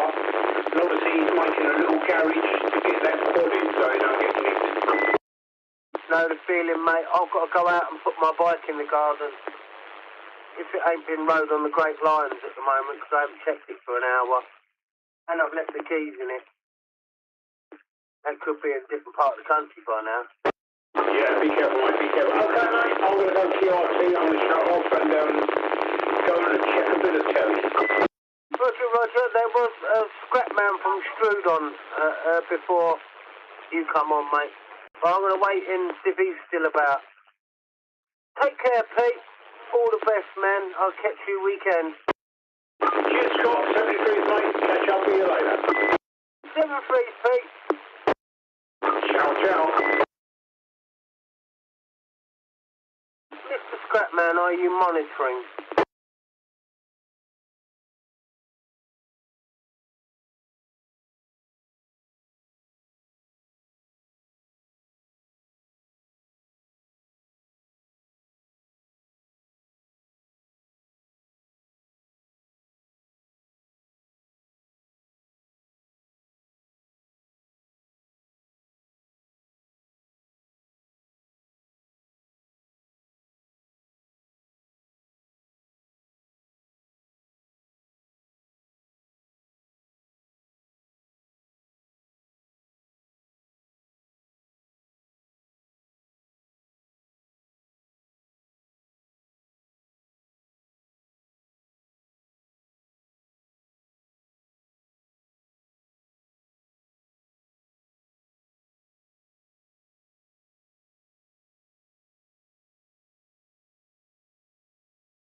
You still there, Scotty?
right there, James.